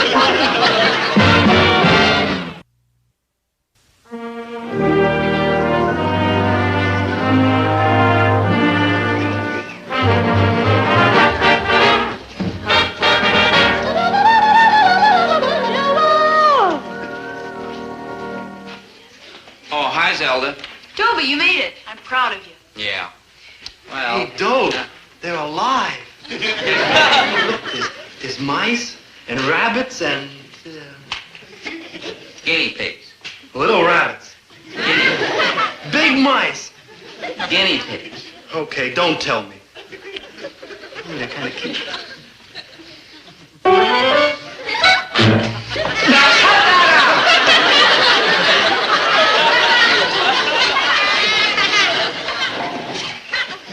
Swell. Isn't this wonderful? Zelda! Look, Zelda, I'm going along with you because I said I would. But down deep, I can't help feeling the whole thing's a disaster. A total disaster. And remember, Zelda, it's on your head. Nonsense. You'll love biology. The only thing I love is watching him take biology. Hey, you rascal. One of the coolest things I've seen since the Kingston Trio. You're the Yensman. Hey, you got teeth? Let me see you smile. You got teeth. You got teeth. Well, good morning, class. I'm glad to see everybody hard at work. I've got a No, Maynard. Say it isn't so. Like what, sir? You're just passing through, aren't you? You're not taking biology, are you? Are you, Maynard? Are you? Like yes, sir. Of course. And if you're here, then the other prize package must be here. Here, sir. What else? All right. Go sit down. Yes, sir. I don't deserve it. No, sir, I don't. I teach 4 sections of English and 2 sections of biology. I coach the debating team and the soccer team, and I work in a gas station at night. And I just don't deserve it, that's all. But enough of pathos. Let's get down to hormones. Hormones? Hormones, my young louts, are the components of the body which bear on sex. Ooh, what he said. For the benefit of the newcomers, I would like to explain that a team consists of 3 students all seated at the same bench. You 3 will be a team. And Zelda, you have my profoundest sympathy. Now, each team, I say, will take 3 chickens, no more than a month old, and inject them with hormones at 5-day intervals. 1 chicken will receive female hormones, 1 will receive male hormones, and 1 will receive none. Any questions? Yes? Where do we get hormones? Well, you might try your friendly neighborhood grocer. My neighborhood grocer isn't very friendly. The hormones will be supplied, yes, Maynard? Where do we get chickens? Perhaps a poultry dealer is the answer. Poultry are very much like chickens. Yeah, good thinking. Yes? What do you mean inject? I mean, inject. With a needle? Us? Live chickens? Us? With a needle? Us? You gotta be kidding. Yes, yes, yes, yes, yes, no. Any further questions? Thank you. All right, that does it. I'm quitting. Me too. Why? What's wrong? I'm not sticking any needles in chickens. Live chickens. Pooh, it doesn't hurt him a bit. How do you know? Are you a chicken? I'm chicken. I'm not sticking needles into nobody. Jackie, it doesn't hurt him, I tell you. I know just how to do it. Okay, I'll do all the injecting. Now, just be calm. No. Okay, all right, Zelda. But remember what I said. It's on your head. Herbert? Oh, it's 4 o'clock, dear. I know it's 4 o'clock. It's time for the afternoon delivery. I know it's time for the afternoon delivery. And what are you waiting for? A miracle. What? Winnie, what time does Dobie get out of school? 2:30. And how far away is the school? You know how far, about a half a mile. Mm-hmm. Some people can run a whole mile in 4 minutes. But my son can't run a half a mile in 90 minutes. Not once has he gotten home from school in time to make the afternoon delivery. Not once. But I am an optimist. I live in faith and hope. I believe that someday, some sweet day, he is going to miscalculate. His timing is going to be off just a fraction. And he will come through this door and be stuck with the afternoon delivery. Oh. Herbert? What? Aren't you going to say it? You mean I gotta kill that boy? I just gotta... No. Hi, Mom. Hi. Like hi. Dad's gone, isn't Yes, he? dear, he just left. Mom, we're in a little trouble. Well, looks like Maynard certainly is. What on earth have you got under there? Now, light, please. All right, Maynard. Oh, them feathers tickle. Man, I thought it was gonna weep. What in the world are you doing with those? It's for an experiment, Mom, in biology. But you don't take biology. You ask her. Oh, it's my idea. I'm going to make a farmer out of him so he won't starve to death after we're married. Mhm. And you won't have to worry anymore. Well, that's very reassuring. What are you going to do with the chickens? So we need some place to keep them. For how long? I don't know, 6, 8 weeks. 6, 8 weeks? We tried to keep him at my house, but my father said he'd kill me. My father started to. So I thought... No, Dobie, you didn't. How do you imagine that your father's going to feel? Like, wow. Yes, like wow. Mother Gillis. Mother Gillis, that's me? Of course. Mother Gillis, you just got to help us out. For Dobie's sake. I mean, he doesn't have to be a bum for the rest of his life. Well, thanks. He can just get over this one hurdle. I'll see to it that he always has a warm meal and good homespun clothing and a bed. Excuse me, where are you planning to keep the chickens? And I'm talking to him. That old storeroom down in the basement, way in the corner. The one we don't use anymore. Your father will Never find out. Come on, man, let's get cracking. Yeah.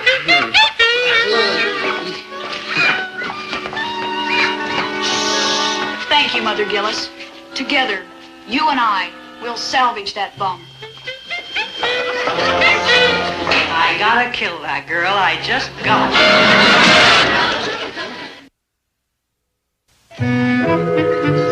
If I told you that Zelda's plan worked out, I'd be a liar.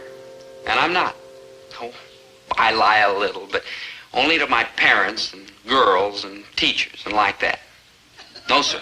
Zelda's plan was just what I said. A disaster. A total disaster. She was right about one thing. Only one.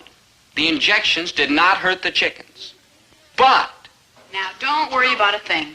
It's quick and simple and painless. Now watch. See, now you just pick up a weight and... See, that's all there is to it. Quick and simple and painless. Man, I like one out. Poker needles and chickens. That's for 6 other chicken pokers, not me. No, Maynard, I hate to admit it, but Zelda's right. I'll never be able to make a living. Like true. Business, a profession, even a skilled profession like sheet metal work. All out. Like true. Farming's my only chance. Like sad, but like true.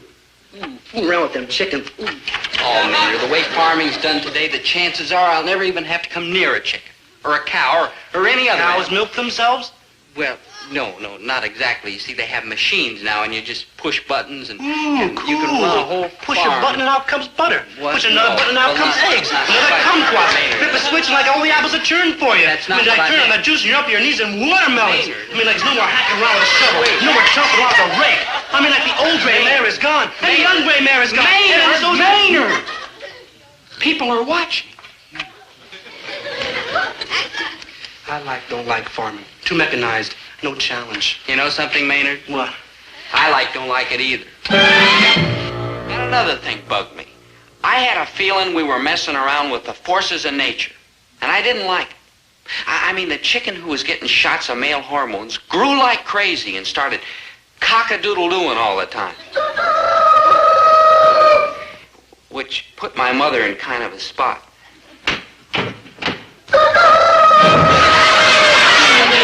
Hear what, dear? That rooster. I didn't hear anything, dear.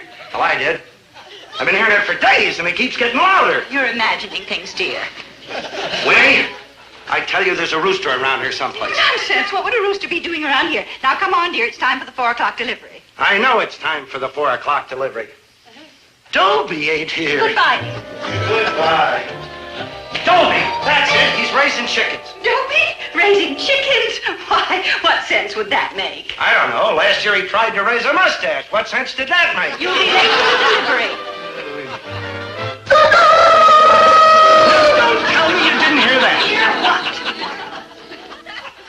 what? Winnie, I'll be a little late getting back. Why? Because when I finish making the deliveries, I'm going to go out and see a good ear doctor. Or maybe a good head doctor. Chickens, hypodermics, Zelda. There's a combination for you. Oh, life was dark, dark. Then, in the midst of the darkness, there was light. There was more than light. There was a sunburst.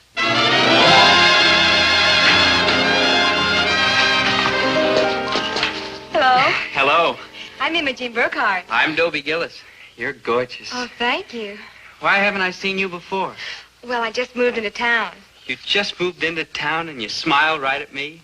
Well, yes, I hate to be lonely. Oh, well, then you can't be going steadier like that, can you? No. How about you? Well, I have kind of a loose arrangement, but it's subject to cancellation. Well, you're cute.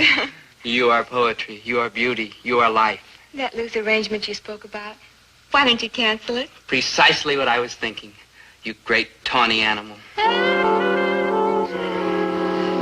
Now that's why I live in hope. Because you just never know when something wonderful's gonna happen. Ah, when life is good, there's nothing better. But enough of jubilation. I have some grim business to take care of. I have to tell Zelda it's all over between us. And believe me, I don't look forward to it. Yes, Dobie? Zelda, first I want you to know that I appreciate everything you've done for me. You've been devoted and faithful. Who is she? And The girl you're dumping me for. no, her name is Imogene Burkhardt. She's new in town. She'd have to be to get stuck with you. I'll overlook that, Zelda. I know how shook up you must be. I mean, the way you love me, it's got to be a terrible blow. But it's over, my dear, so isn't it better to break it off clean and honest? Oh? Zelda, it would please me very much if we could part friends. Oh? Zelda, I knew you'd understand. Dobie, you've learned a lot about chickens lately. Here's some further information. Yeah? Don't count them before they're hatched. What do you mean? Number 1, we are not friends. Number 2, we are not parting. You're mine, Buster, and that's the way it's going to stay.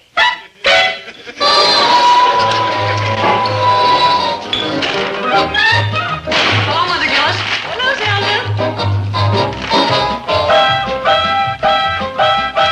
Hey, I thought you'd never get here. Where's Dobe? Busy. No, Maynard. All right, give him the injection. Let's get out of here. I mean, it's like spook time. Listen, Maynard. I mean, it's like creepy. Look at that chicken. The one who's been getting the male hormones. Look how big he's getting. I mean, like it ain't natural. Maynard, look. Oh, so make it fast, young girl.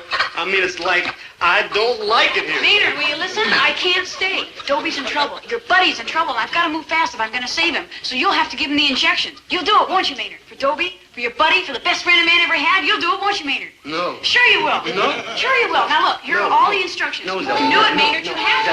That's begun right now, and the Holy Spirit No, will be no, alive. no. I asked him, and she's not receiving. Take 2 cc's of hormones and dissolve it in 2 cc. What's a C?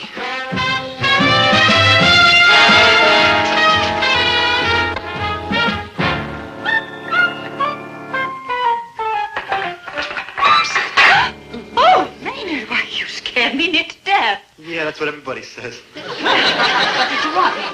What's a C? What kind of a sea? You know, a C. You mean like the Mediterranean or the Caspian? No, like the letter A, B, C. Oh. Well, how is it used? Well, if you like mixing something that says takes 2 C's or a C, or like that. Oh, you mean in a recipe? Yeah, like a recipe. Well, in a recipe, C stands for a cup. What an age we live in. Thanks, Mrs. Gillis.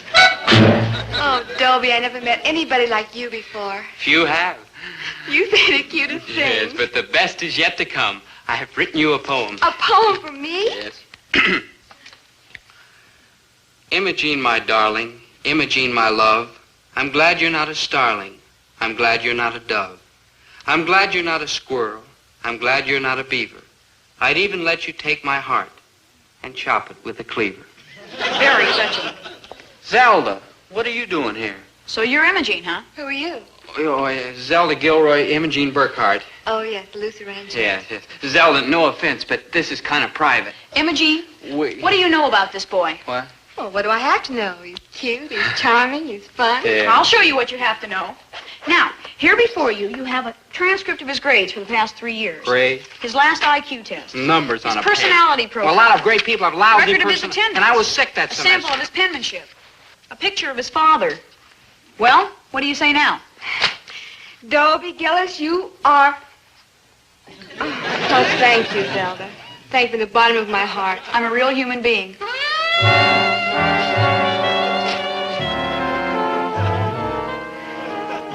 Picture of my father.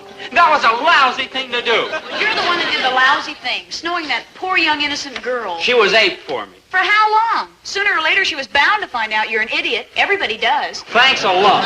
Dobie, what are you fighting? No girl will ever be as good to you as I am. I love you, and I'll always take care of you. Eventually, you'll love me too. So why fight it? Especially since I'm the only girl you can get. Zelda, if I told you once, I told you 1,000 times. This nose wrinkling is just a reflex. It's like when somebody yawns. Winnie, you've just got to listen. Later, Herbert, I'm filling an order. Never mind about the order. Now, about that rooster I keep Dobie! Why, what's the matter with you? You don't look well. I'm low, Mom. Yeah, that's what he is, like low. What's wrong? Everything. Let's eat some cookies. Maybe that'll help. Oh, I don't think so. We owe it to ourselves to, try. Oh, all right. Stay out of the chocolate fingers. Stick with the broken ones. Winnie? Now, Winnie, I want you to look me right in the eye and tell me you haven't heard that rooster. Uh-oh. Yeah, like uh-oh. Answer me, Winnie. Customer, Herbert. Good morning. Good morning, Mrs. Fleming. Always a pleasure to see you. I should think so, the way you overcharged me. You seen those chickens lately? Yesterday, when I gave them those 2 cups of hormones. 2 what? 2 cc's. Oh, thank heaven. For a minute, I thought you said 2 cups. 2 centimeters is about this much. Yeah, I know. 2 cups is a lot more. What can we do for you today? How much a carrot? 12 cents a bunch. 2 for a quarter. Oh, you've got to get up pretty early in the morning to put something over on Mrs. Kennedy.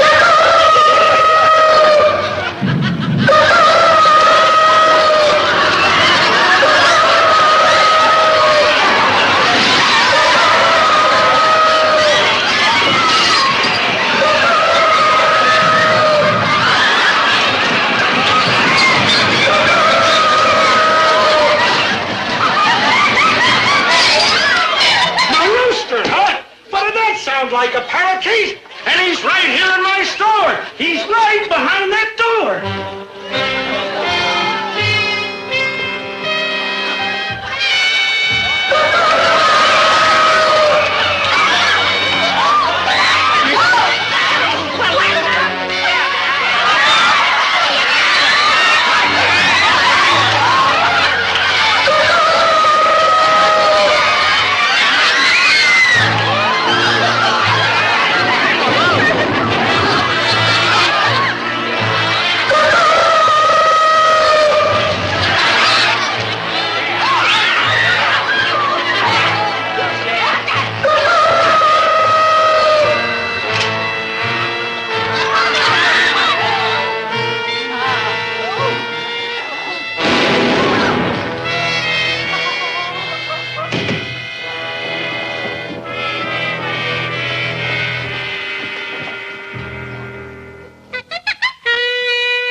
Ridiculous. But I saw it. Everybody saw it. Pish-posh. All right, Smart Apple, how do you explain it? Simplest thing in the world. Mass hypnosis, very common. Yeah?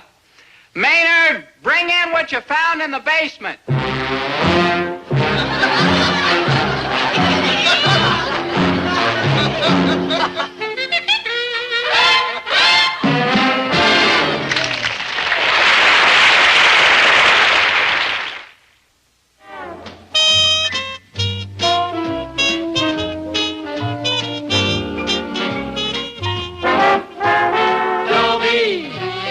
Once a gal was dreamy, Dobie. Once a gal was creamy, Dobie. Once a gal to call his own. Is she blonde? Is she tall? Is she dark? Is she small? Is she any kind of dream or at all? No matter, he's hers and hers alone. 'Cause Dobie has to have a girl to call his own. Once a gal was dreamy, Dobie. Once a gal was creamy, Dobie. Once a gal to call his own. Is she blonde? Is she tall? Is she dark? Is she small? Is she any kind of dreamboat at all? No matter, he's hers and hers alone. Dobie. Here I am, 17 years old, and when I think of the years I've wasted, if I'd met Myrna Lomax when I was 5, we would already have had 12 beautiful years together. As it is, we've only had one evening, 2 movies, and 3 milkshakes together. But they were wonderful. And all these years haven't been a total loss, because while I was wasting my time with yo-yos and roller skates, Myrna was growing up. Man, did she grow up. Hi. How about the movies again tonight? Well, I don't think Daddy will let me go out with you tonight. Not after last night. Just because I woke him a little? At midnight? Oh, I couldn't help it. And besides, I only missed your porch steps a little. Yeah, and fell through the glass cover over Daddy's prized nasturtiums. And he can't interfere with 2 human lives that are in love just because of some nasturtiums. Well, look, Daddy's having dinner downtown tonight with some old Navy cronies. And if you came early, well, you wouldn't run into him, like about 6:30. 6:30? Oh, gosh, let's see. I got to pick up some shipping orders for my father, get my baseball uniform out of the cleaners, eat, get dressed. I can't make it before 7. Okay, but no later than that, because you'll run into Daddy. Okay. Oh, say, I'm doing biology class in exactly 2 minutes, my love. But while I'm cutting up that dead frog, I'll be thinking of you, dear. What am I hurrying for? I still have 1 minute and 45 seconds.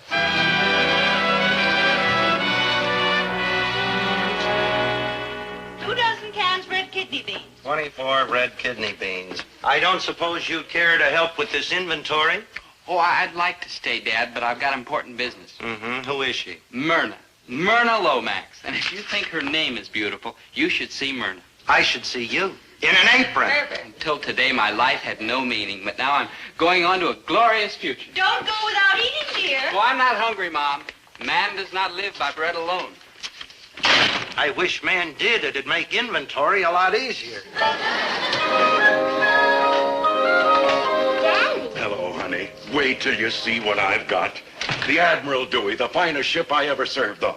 And Myrna, if I do say it myself, I was the best chief petty officer the old Dewey ever had. Where can we put this? Help me find a place, Well, dear. I was just going out on the porch. Well, that can wait. Well, but Daddy, like, what happens if maybe somebody comes by and wants me to go to a movie? Dobie Gillis, lock the door and go to your room. And secure that hatch, too. Daddy. I told you that nasturtium murderer is not to set foot in this house. But if I meet him on the porch, he doesn't have to come in.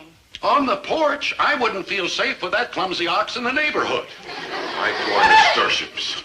Well, he just made one tiny little misstep. Honey, he's the kind of clumsy landlubber who'll be making missteps all of his life. Now, you call him and break the date. Well, I don't know how to reach him. Well, he has a home, hasn't he? Well, maybe not. If his parents have any sense at all, they've gotten him a room someplace. Now, Daddy's got short temper. It's just he isn't home right now. Well, he had some errands to do before he I'm came not going to here. have him around here. I'll call him and break. Errands? What kind of errands? Where? I don't know. All he said was he had to sign some papers and get a uniform and pick up shipping orders. Myrna, is he joining the Navy? What? Uniform and shipping papers? It certainly sounds like he's joining the Navy to me. Would that make any difference? Any difference? I'm not locking my door to any Navy man. Really? Of course not. Any boy in the uniform of the United States Navy is welcome aboard this ship anytime. Oh, well, I don't think Dobie will be wearing his uniform tonight. Boy is joining the Navy. Fine lad. He's got his shipping. If he signed his papers, this must be his last night ashore. And I nearly ruined that for him. Honey, you should have told me about this sooner. Well, I sort of thought you were sore at Dobie. What for? Just because he fell into my piddling nasturtiums? Just being a typical sailor ashore. High spirits. And when the fighting starts, that spirit turns to steel courage. Say, did I ever tell you about the time? Oh, I'll let Dobie. There he is. Don't say a word about his joining the Navy. Well, I don't see why. Oh, his last night ashore. Why didn't you tell me you put in a new glass?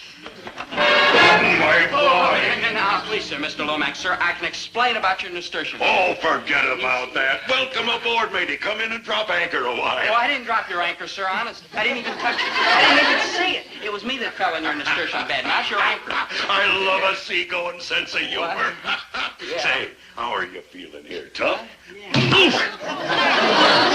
Honey, it's something for the boy to be proud of.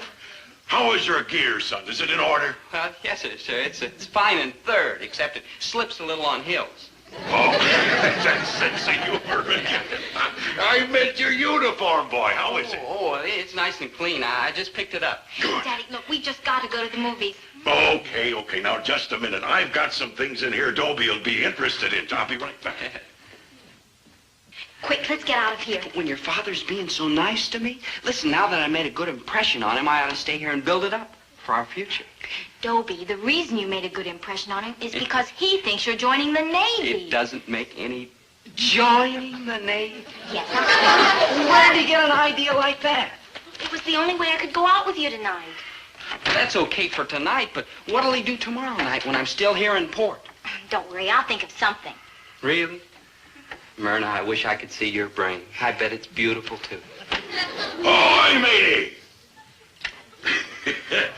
Yes, sir, Dobie, my boy. You'll be interested in all this, but you're in a hurry. They're the old signal flags, Yes, the preservers, but this is what I want you to thank you, have. sir, My but I going-away don't- gift oh, to you. Yes. In there, my boy, is a perfect model of the old four-masted windjammer. Just what I always wanted. Daddy, you really shouldn't have. No. Yes, well, she's right. I'm being selfish. But, honey, it's just because I'm so all-fired proud of Dobie here.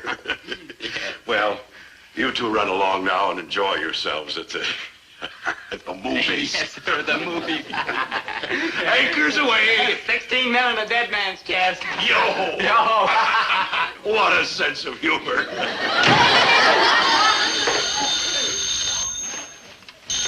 Hello? Mr. Lomax, this is Betty Lou. May I speak to Myrna, please? Oh, not tonight, Betty Lou. She's just left with Dobie Gillis. No, I don't expect her back real soon. It's Dobie's last night at home. Yes. Yes, that fine boy is joining the Navy tomorrow.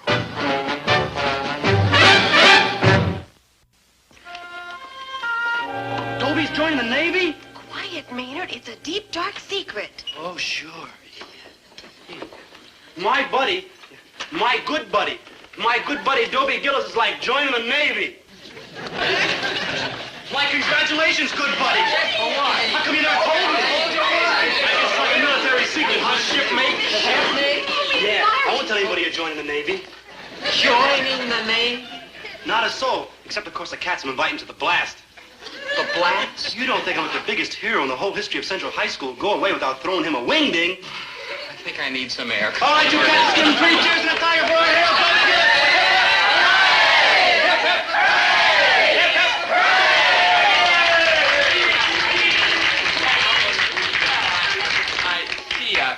Well, fellow Americans, it's a great honor and a rare privilege. Dobie, come on.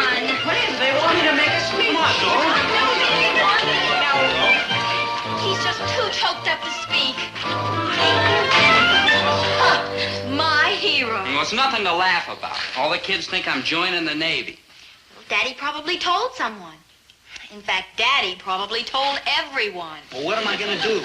Just tell him you're not joining the Navy. Say it's a false rumor. Oh, that's all right for the kids, but what about your father? Oh, that's easy. We'll tell him you didn't pass your Navy physical. Yeah. You don't sound very happy. Sure, I'm happy. No, you're not. You know, I think you like being a hero. Now that's ridiculous. Come on, let's go right back to Wong's and I'll show you. I'll just tell them all right out that it's all a mistake and I'm not going into the Navy. And so, I'm sorry to have to tell you this sad goodbye now on the eve of my departure for the Navy. For it's been my lifelong dream to become a sailor in Uncle Sam's glorious, seafaring, ocean-going, nautical fighting force. And when I'm out there on the high seas with the wind and the salt and the spray in my face, with the shot and shell flying, Yay, Dobie, yay! I'll be proud that I volunteered to defend these fair shores against any and all enemies, no matter what the cost to me and to my life. I thank you. Yay, Navy! Yay, Navy! Eileen, restrain yourself. I'll get my home economics class to bake you a cake, Dobie. Really? I just want to get the length of your arm. I'm going to knit you a sweater to keep you warm when you're out there fighting. Yeah. Better hurry, I may be fighting sooner than I thought.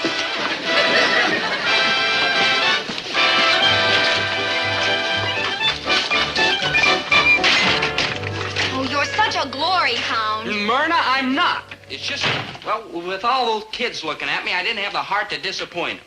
Myrna? Yes, Daddy? Anyway, I'm going to tell them I flunked my physical. And it'll work as well with them as it will with your father. It's not going to work with my father if you keep popping off like you did. Okay. Now, look, Dobie, just let me handle it, huh? Okay. It's all in your hands. Matey! Happy Canoe and Tyler, too. Welcome aboard, boy. Oh, say, have I got a surprise for you? What? Daddy, I've got to tell you something. Daddy? Anchors away. It gets you right here. Daddy, we've got bad news. Dobie didn't pass his physical. No. What? Dobie flunked his physical. Yes, sir, that's right, sir. What's wrong with you, boy? You tell him, I He can't. has a trick knee. Yes, sir, I heard it playing football for the school. This is terrible. Yes, sir, but I try to bear up under the pain, sir, as best I can. I mean, it's terrible. You're not getting into the Navy. Oh, that. Yeah, well, it was my dearest heart's desire, sir. I know how you feel, son. And I want you to know that I'm proud to know a boy who feels like you do about the Navy. Oh, I do, sir, I do. The briny deep. Oh, Daddy, Dobie has to go home now to tell his parents the sad news. Yes, sir. Come on, Yes, Dobie. you go on, boy. But hurry back. I want you to know you're welcome in this house anytime. Any boy who feels about the Navy, as you do. Sir? Sir, it's been my lifelong dream to become a sailor in Uncle Sam's glorious Navy. Dobie? And to be out there with the wind and the salt and the spray in my face, with a shot and shell flying, defending these fair shores against any and all enemies, no matter what the cost to me and to my life. Fight our battle cry. We'll never change our course so vicious. Those here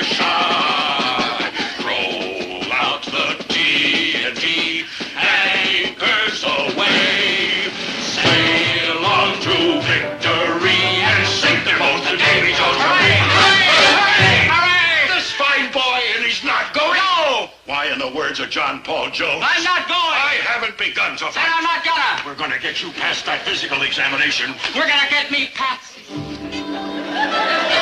right, Myrna. I gotta go. Lady, listen to what I tell you. Sir. When I was trainer for the football squad at Annapolis, we had a great scat back. He had a trick knee, and it never bothered him. Yes, but... Today, that man is Assistant Chief of Naval Operations. And when I phone him, and I tell him how much you love the Navy, Yes, but... and how you were just jumping around here on that knee. No, not a thing, sir. You see, sometimes... It's psychosomatic. Yes. Long distance? Get me the Navy Department at Washington, D.C. His knee is what? Hydromatic. Hydromatic? Water on the knee. No, Navy Department. Put me through to the Assistant Chief of Naval Operations. Water on the knee. Water on the brain.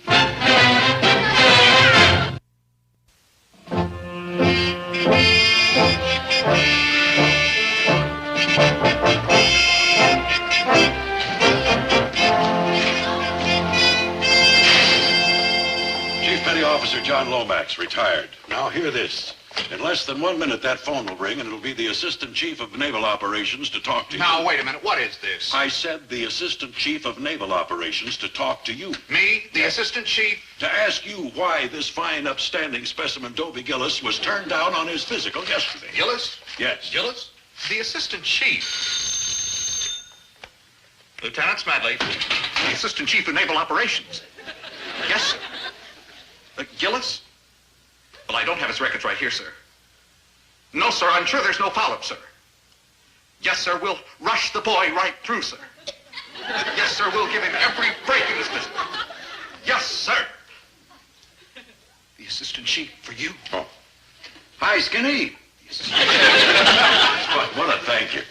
It was fine to talk to you, too, Skinny. Say, how's the knee? Good, fine. Yeah, well, I'll talk to you later. Bye. Now, if young Gillis here passes that examination, I'll try to see that the chief isn't too tough about that foul up in your records. Thank you, and don't you worry. He's as good as in the Navy. Fine. Well, my boy, I'll be casting off. I've done all I can for you here. Yes, sir, you sure have. Friends like that are hard to find. Not for me. Oh, hi, Maynard. Hi, Doe. Like hi. Like sir? Maynard, what's that? Dobie Gillis, sailor, friend, and good buddy. I would like to present you this going-away present, which I found while like prowling around in a surplus store. Kind of an old surplus store. Name? Maynard Krebs. Krebs Maynard. Like no, sir. Like Maynard Krebs. You? Yes, sir, and I don't mind going to the Navy, but I go home first. Now, listen. Because if I'm going to the Navy, I want to just like change my old clothes. Maynard! Maynard, it's my name he wants. Dobie Gillis, sir. Gillis Dobie. Age? 17. 17? Yes, sir. The Navy doesn't accept 17-year-old enlistees. It doesn't? No. Oh, that's wonderful. I mean, doggone. I mean, it's wonderful that our Navy doesn't fool with kids, which I am, 17, since my last birthday. And I won't be 18 until my next birthday. So I'll see you then. Ahoy. Come back here. All you have to do is get your father to sign this consent paper. Consent paper? Giving his permission. You want me to call him? No, I'll take it. He'll sign, won't he? My father, wild horses couldn't stop him. All right, then you bring it right back here. I'll be here, too, if the medics give me combat clearance for another interview. Come on, Dobe, let's get your old man to sign. Man, like you're practically in. What's the matter? The matter is, I don't want to be like practically in. It was just a way of getting me in with Myrna's father. I had to keep shooting off my big mouth. We should never start these inventories. We never finish them. 18 boxes of salt. 18 salt. All we do is use up pencils. 16 cans of ripe olives. 16 ripe olives. Oh, how do you do? Can I help you, sir? I'm John Lomax, Chief Petty Officer, retired. I'm Herbert T. Gillis, grocer, working. This is my wife, Mrs. Herbert T. Gillis. Mrs. Gillis, I thought perhaps you might have heard of me. Your son, Dobie, is having dates with my daughter. Uh-oh. What? Now, if there's been any trouble... Trouble? I should say not. Dobie's a fine boy. You don't know him long, huh? Oh, my husband is always teasing about Dobie. We're both very proud of him. And that you should be. That boy's gonna make a fine sailor. Yes, Dobie's... Sailor? Oh, he's got the spirit. He hasn't told you he's enlisting? Oh, you must have the wrong boy. Our kid's too lazy to give up a cushy setup like he's got here. No, I'm talking about your son, Dobie Gillis. I've just left him at the enlistment office. And the boy's not lazy. He's just the type of material our fighting Navy needs. You sure you got the right boy? Sort of a semi-tall, blonde kid, medium build, not too bright. Herbert. Mr. Gillis, don't underestimate that boy. I tell you, he's going to make a fine sailor. Oh. Now, here, Mrs. Gillis, I didn't mean to torpedo you like this. Naturally, I assumed Dobie had told you. Well, here, I just dropped by to leave this for the boy. Mrs. Gillis, please, I understand how you feel right now, but don't you worry. You're going to be very happy. You'll be getting mail from that boy from all over the world. Okinawa, Nome, Alaska. My baby.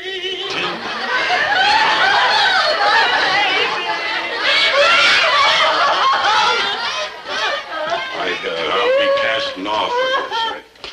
I'm sorry to have been the bearer of bad news. It's good news. Now, look at it this way. Dobie's going to be self-supporting for 3 years. Oh, Herb. You know, we're not really losing a son. We're gaining a bedroom. You're just being brave. You know you don't feel that way. No, I don't. Why would Dobie want to leave us? Well, why wouldn't he? With a father who's always yelling at him, won't give him enough allowance. It's all my fault, Winnie. It's all my fault. No, Herbert, it's not your fault. It's my fault. Now, don't say that. You're a wonderful mother. That's just it. I couldn't realize that he's not a baby any longer. Always asking him if something is too hot or too cold or too lukewarm. It's my fault. I've been mothering him too much. Yes, and I didn't father him enough. Oh, here he comes now, so straighten up. He's already enlisted, you know. Yes. He's in the Navy now, dear, and he's not a baby anymore, so stop crying, chin up, and just let me handle it, huh? Hi, Mom, Dad. Mom, Dad, may I present Miss Myrna Lomax, my mother and my father? How do you do? We were just sort of taking inventory here, but of course, that can wait while we have a nice little home, my boy. Dobie, oh, that little baby, my baby. No, you're not going in any Navy. Oh, we know all about it. Mr. Lomax was here, but I don't care what you sign. You are not joining the Navy. I'll get you out of this if I have to call the President of the United States personally. The President? Yeah, he's a veteran, too. Oh, thank you. What's this, your enlistment paper? I'll want that when I get on the phone. No, Dad, I'm not in the Navy. I'm too young. That's just a paper you were supposed to sign giving your consent. I will not. My good buddy's like safe. Yeah.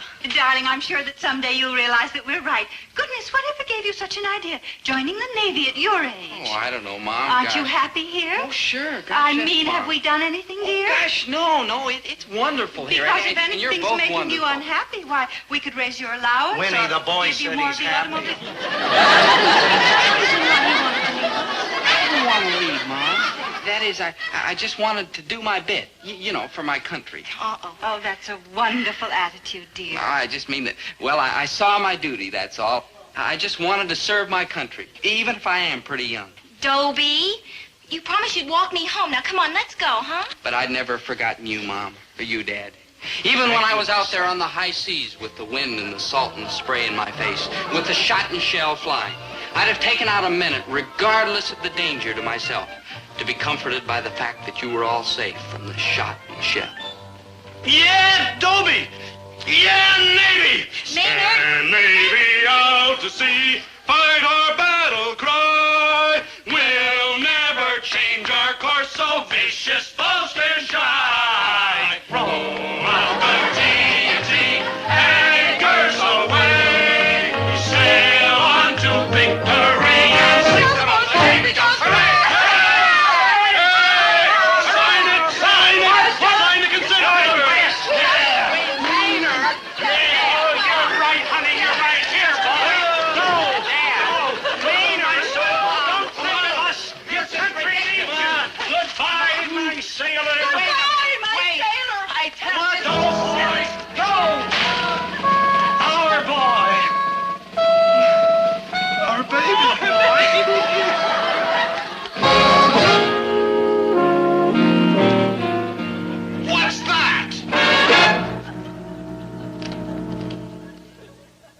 My inventory sheet. I sign my own inventory. There's the consent paper here. Dobie, you're safe. You're safe. Charlie, we were sorry about trying to be guys. They couldn't let you go, not for 3 years. No, sirree. For the next 3 years, you're going to be right here with us. For 3 whole years. 3 years. You mean you refused to sign the consent paper for me? Yes, he just tore it up. Well, no, not exactly. What you just tore up was your inventory sheet. That is my inventory sheet. Then this must be the consent paper. I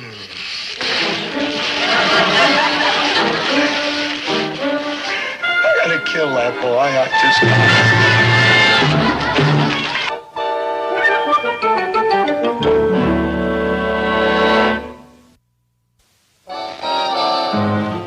I'm sorry about tonight, Myrna, but your attitude's wonderful. And in about a week when this inventory's done... Oh, gosh, that's wonderful of your father, Myrna.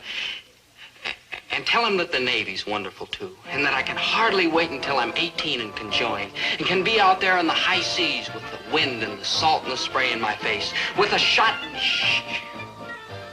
Myrna?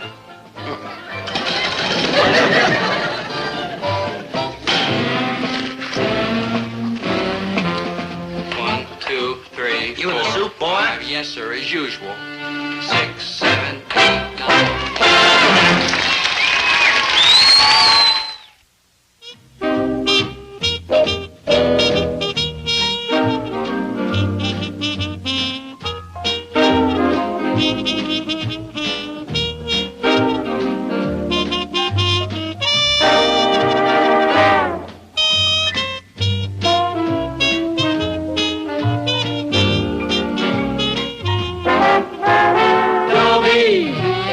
Once a gal was dreamy, Dobie.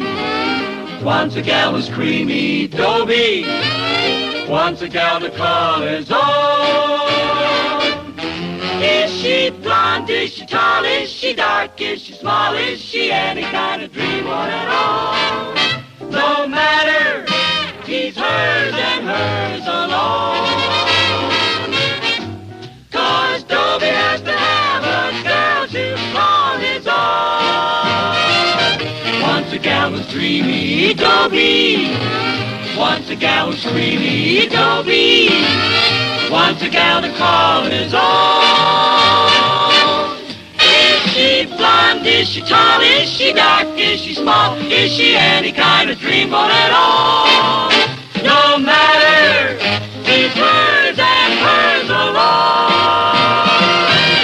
Dobie, Dobie.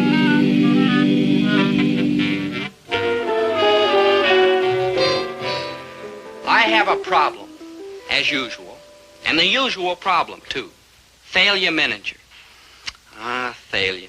She looks like $1 million. And that's probably what it's going to take to get her. $1 million. So really, the problem I have is I don't have Thalia. Or $1 million. All I've got is love for Thalia and 8 cents and an awful yen to take her to the dance Saturday night. Dobie, I got your note. What's so important? Thalia, I want to talk to you about something straightforward, man to man. Now, to start with, you're gorgeous. Also, you're greedy and grasping. Now, there's a dance Saturday night. You can go with any of the rich fellas in school if you want. But, Thalia, there's one tiny soft spot in that hard heart of yours, and that soft spot is me. You'd really like to go to the dance with me. So, Thalia, I'm asking you for once in your gorgeous, greedy, grasping life, forget sordid money. What's all that, just so you could ask me to go to the dance Saturday night?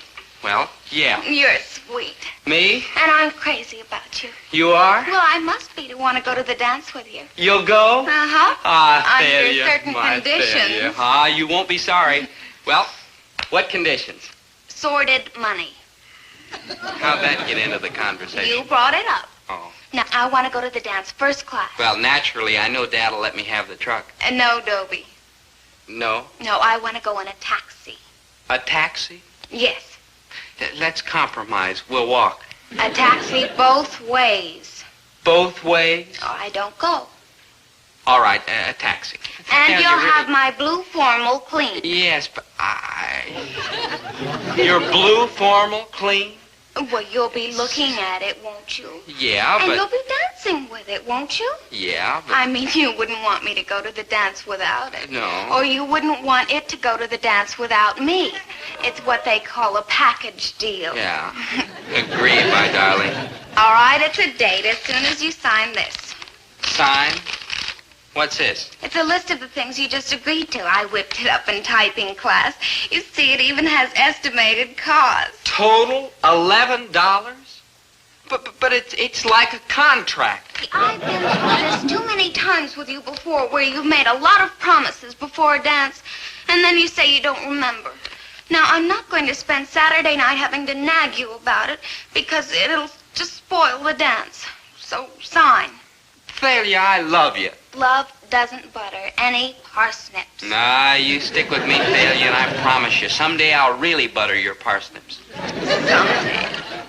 Don't you understand, Dobie? I can't waste time waiting for someday. $11! Maynard, let me put it to you this way. I had absolutely no trouble wrapping myself around her little finger. Okay, so she outsmarted me for $11. But if she can outsmart me for $11, I ought to be able to outsmart my father for $11. Impossible? Nothing's impossible. Why, just a few years ago, nobody thought you could hit the moon with a rocket. What? Maynard, one of these days they may not miss. Of course, hitting the moon's a lot easier than hitting my father for $11. $11? $11? And you're gonna get it. Now, Herbert, be reasonable. The least you can do is listen. Okay, so I'm listening. Reason with your old dad. Well, look, I need it for the dance Saturday, and I can show you right here what I need every penny for. First, 2 dance tickets, $1. That sounds okay. Yeah, you want to give it to me with each item or all in a lump? Oh, I will probably give you several lumps. Read on. Taxi. Taxi. In school, when they should be studying, they send them to gym. But come Saturday, they got to take a taxi to a dance. Why can't you dance your way to the dance? Taxi, $2. $2? What, are you and her going to go in separate taxis? And orchid corsage, $3. Ooh, orchid corsage, $3. Ha ha ha! I didn't even say anything funny, but ha ha ha me some more. 2 dinners at the Biltmore Coffee Shop after the dance, $4. That's right, boy. Think big. That's my old And man. get ready to eat small. I know. Ha ha ha! Well, you've come to $10. Miscellaneous, $1. What's this miscellaneous? Oh, that's for getting my dress clean. Your dress? I mean my suit. Total, $11. Total $2. $1 for the tickets and $1 for your suit, which you will get Saturday. Ah, Dad, you'll change your mind. Well, I might at that. I might make it $1.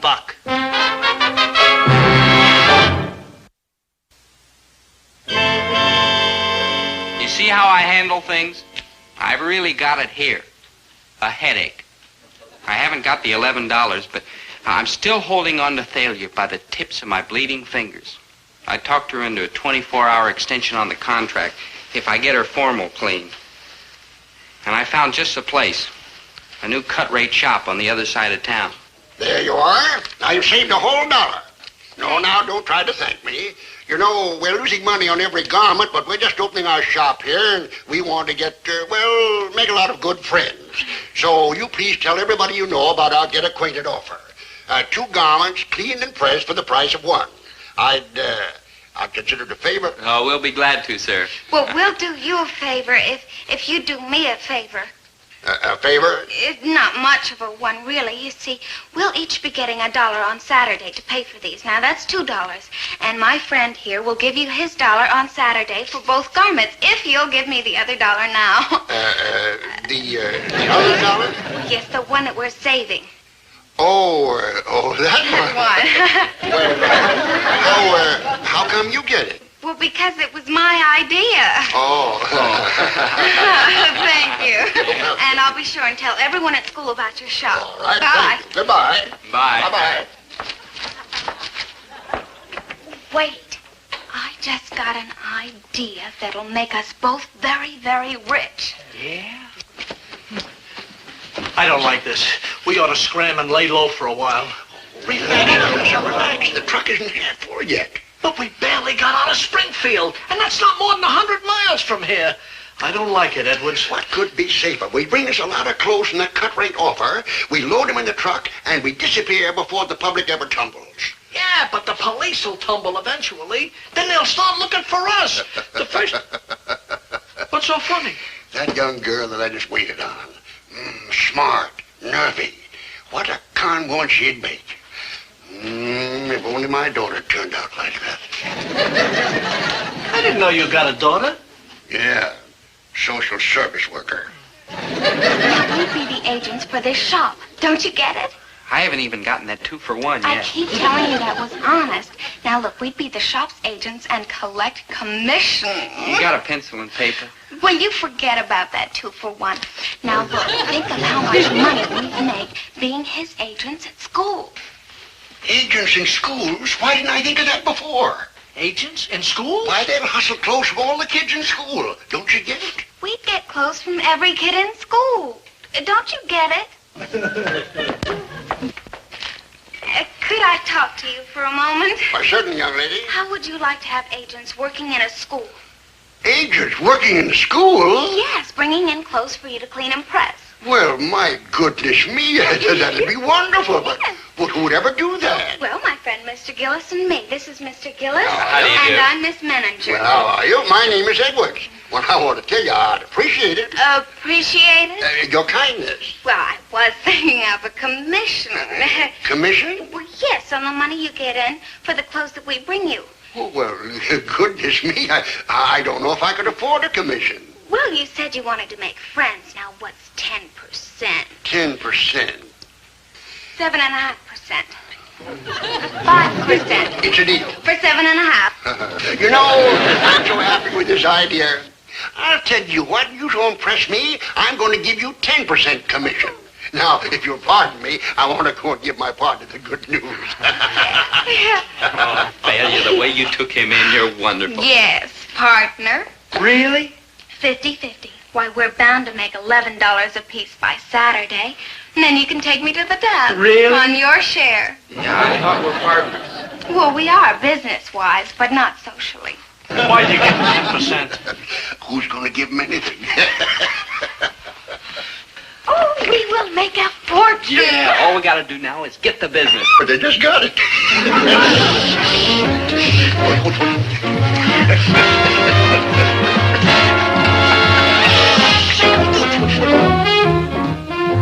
Boy, that failure.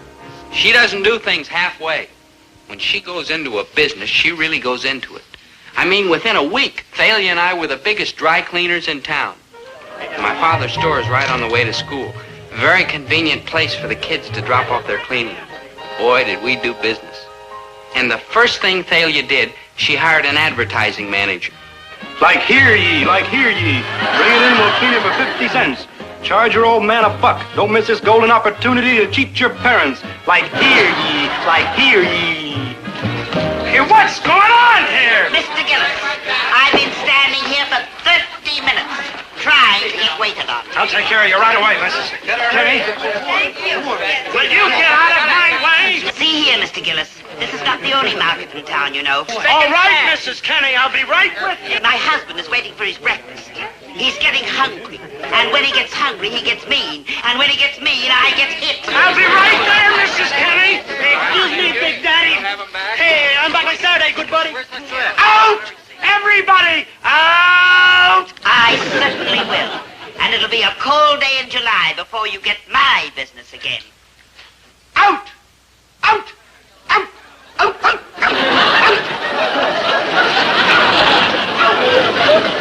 What is all this, dear? It's a loony bin, that's what it is. You've been trying to bankrupt me for years, boy. It looks like you finally done it. Bankrupt? Why, there's a fortune here, Mr. Gillis. Fortune for who? I'm not in the old clothes business. I'm in the grocery business, or at least I used to be. Why is everybody leaving their clothes here, Dobie? Well, because it's closer than the cleaners, Mom. We take them over to the cleaners later. And they charge 50 cents a garment, and we get 10% on each garment. Yeah. How much is that a piece? Well, so long, Mom. So long, Dad. We got to get to school. I'll see you later. Hey, just a minute. Just a darn minute. Who's going to clean all this junk out of here? Well. Well, I thought that while you were out making your deliveries in the truck this morning that you could drop the clothes off at the cleaners. Me? Well, it's only about 3 or 4 miles out of your way, and it's such a lovely day for a drive. And just think you'd be giving Dobie a new start at life. Listen, you may be too smart for dimwit here, but you're not too smart for me. Well, yes, she is, Dad. Yeah, that's a fact, Mr. Gillis. Goodbye, Mr. Gillis. So long. Well, say it. Say what? I'll give you a hint. I gotta. Kill that boy.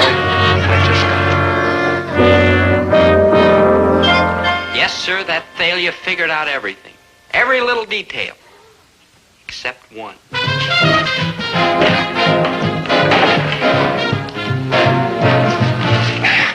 Just one more load. Thank you. I certainly appreciate this.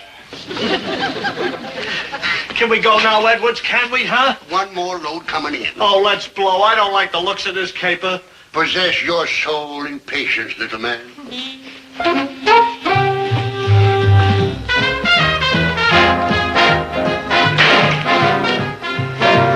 Well, that's all of them. It's mighty kind of you, sir. Mighty neighborly. Hey, what about a receipt? Well, that's exactly what I was going to get, sir. Oh. Now, Edwards, now, for Pete's sake, now. Right now, but wait till I get my hat and my coat. We jump in the truck and blow town. Go on, hurry up. Hey, where's that receipt? I ain't got all day, you know. Aha! Aha, what? I caught you red-handed, didn't I? What are you talking about? You know what I'm talking about, Buster. Running this phony cleaning shop and stealing clothes. Stealing clothes? Yes. Hey, that's it. We gotta get them. They just went out the back way. Wait a minute, wise guy. I'm wise to all those tricks. Now, come along peacefully. Listen, my name is Herbert T. Gillis. I got nothing to do with this cleaning shop. I own a grocery store at 9th and Main. Save it, Buster. Don't make me use no violence. All right, take me down to my store. My wife will identify me. I keep telling you, I'm wise to all those tricks. All of them. If you're scared, I'll run away. Put the cuffs on me. Of course he's Herbert T. Gillis, officer. I'm Dobie Gillis. You shut up! Believe me, you heard what my wife said. Your wife? Who are you trying to kid, Buster? You mean your gun mom? I've seen that type of dame before. Plenty of them. Listen, you turn me loose, you fathead, or I'll have you pounding a beat out in the sticks. What do you think I'm doing now? Turn me loose, I say. I know my rights. I am a veteran. Pipe down, all of you, and nobody move until the chief arrives. Well, here he is, Chief. I caught him red-handed. And as for the dame, I think she's the brains of the whole outfit. Really, sister? Chief. You heard me. Take off those cuffs. Oh, you did a great job, Mulcahy. While you were arresting this citizen, the thieves got away with the clothes. I'm sorry, Mr. Gillis, but you can see how Mulcahy here could have made a mistake. Yes, I see perfectly. But I hold no grudge. However, if you don't mind, I would like to have a few words with my son. Alone. So if you and Sherlock Holmes here would please take off, I'd appreciate it. Okay. Station house. Thanks, Mr. Gillis. Oh. Herbert? Don't give me any ideas. Son, what is this used for? Opening up things. Oh, that's very good. And what do we generally open up with this?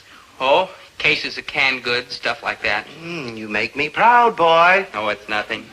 Take this, you lout, and get out there in the back room and open up every one of those crates and boxes and unpack every last one of them. And when you're finished with that, mop the floor. And when you're finished with that, wash the window. And when you're finished with that, wash the truck. And when you're finished with that, come upstairs. I'll be lying down thinking of other things for you to do. But, Dad... Shut up! How many suits and dresses do you think you and your partner turned over to them crooks? 300?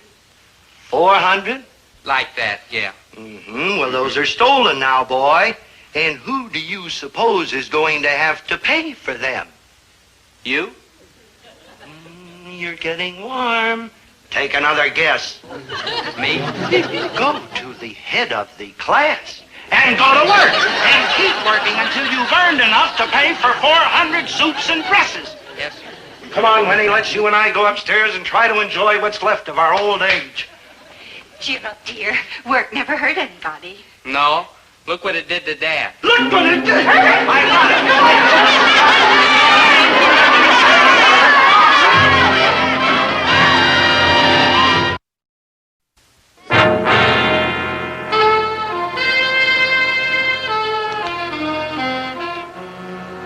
Hey, good buddy. Maynard, you know what these are? Hands? On my hands, Maynard. You know what those are? No, good buddy, but they look terrible. Blisters. Blisters and calluses from working. Working? You? My father's making me work in the store till all those clothes are paid for. You can't do that, man. There's laws in this country. Maynard, I've talked to a lawyer. He can do it. Gee, that's tough, Big Daddy. I mean, that's like tough. Yeah. Maynard, you wouldn't like to help me work, would you? Gee, Dobe, I'd stick my arm in a fire for you. I'd jump in front of a train for you. But, work? Sorry, Dobe. Yeah. You do understand, don't you? Oh, sure, Maynard. How long you gonna have to work till them clothes are paid for? As nearly as I can figure it, 70 years. It's all that Thalia's fault. All her fault. Yes, it is. And that's why I've sent for her. You gonna tell her off, Dobe? Are you, huh? Yes, Maynard, I'm finally, definitely, positively gonna tell her off. Dobie? Thalia? Yes? I love you. Ooh, that's telling her off. Dobie, I'm sorry. Sorry, a lot good that does. Look at his hands. I mean, if he could like play the piano, he couldn't. Poor hands, what happened? Work, that's what. Poor darling, and it's all my fault, too. Oh, that's all right, Thalia. I love you. Oh, no, don't love me, Dobie. I'm not worthy of you. I'm mean and rotten. Amen. Why do you be so greedy and grasping? Why can't I be good and sweet and pure like you and Maynard, too? Me? Yes, you're good. Both of you. Good, sweet, and pure. And I'm just rotten. All I care about is money. Oh, now, just a minute here. Remember what you said. You don't care about money for yourself. Yeah, that's right, girl. You told me your father's like 60 years old and has like a kidney condition. Yeah, and you said your mother isn't getting any younger. And your sister's married to a loafer. Yeah, and you said your brother's going to end up living off the county. So remember, it's up to you to find a rich husband and save your miserable family. That's right, Taylor. That's what you said. So you're not mean and rotten. In fact, you're noble, kind of. You're sweet to say so, both of you. Good, sweet, and pure, but you're wrong.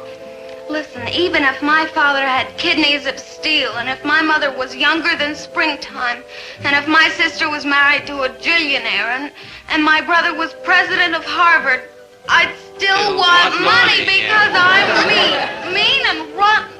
Hey, Dobe, maybe she is. Well, she doesn't have to stay mean and rotten. People can change. Oh, please help me change, Dobie. I can do it for you. Mean and rotten as I am, I've still got a soft spot for you. Because you're decent and kind and honest and good-looking. Yeah, except for his hands. Say you'll help me, Dobie. And you too, Maynard. Because I want to be good and sweet and pure like you. What do you say, Dobe? You think there's a chance?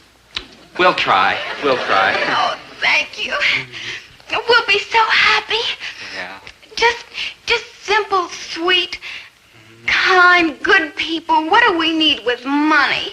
The best things in life are free. Ooh, what a title for a song. Simple pleasures, real devotion, and true love. Look! What, don't you know who they are? Those are the crooks from the cleaning store. Oh, go get them. Hurry up. Come on, Maynard. Go get them. Quick. Of all the times for this to happen, and us with a truck full of hot clothes. Oh, shut up and jack up the cover. Get up, Maynard. Hurry up. Help! Police! Help! Police! What's going on here? We just caught those crooks over there from the dry cleaners. Hurry up. Come on. Hold him, Maynard. Hold it! Hold it, you wise guys! You're under arrest. Wait a minute, officer. I can explain all this. Just explain me one thing. What'd you do with all them clothes you stole? Well, they're right here in the truck. We're just going to deliver them. Oh, sure you are. Well, it's station house for you wise guys. And don't try anything cute. Now get going. Oh, now don't shout. You kids watch the truck while I get some help. Oh, that was a nice piece of work, little lady. If you drop by the station house later, there's a $50 reward waiting for you. $50? Thalia, this is wonderful. All those clothes will be returned now, and I can quit working. And we can be like together all the time. I mean, simple pleasures, real devotion, true love. $50! Oh. What $50? Well, didn't you hear what he said? I'm going to get a $50 reward for catching those crooks. But, Thalia, we caught the crooks, so how come you get the $50? Well, because I recognize them. That's why I get the $50. I see. I don't suppose you'd consider a three-way split. Well, how can you suggest such a thing? That money is mine. Simple pleasures, real devotion, true love. Thalia, you're right. You mean the $50 is mine? I mean you're mean and rotten. Would you like it if your father had a kidney condition? Thalia, take your greedy bones out of here.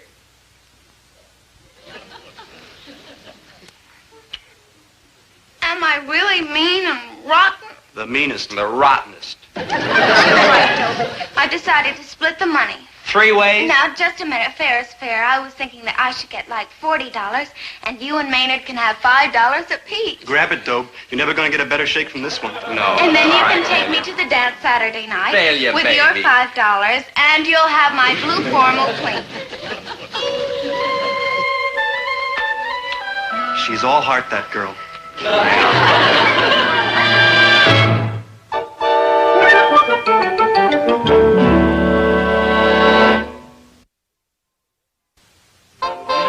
Hey, Big Daddy. Have like a ball at the dance? Great. Thalia was a perfect lady. Yeah? She sure was. She let me lead twice. Yeah, everybody was talking about it. Yeah. Hey, did you make her take her home in a taxi? Of course not. In fact, she was very generous. She got her father to lend me his car. No kidding. Yeah, and she only charged me 40 cents an hour and 6 cents a mile. She's all heart, that girl. Yeah.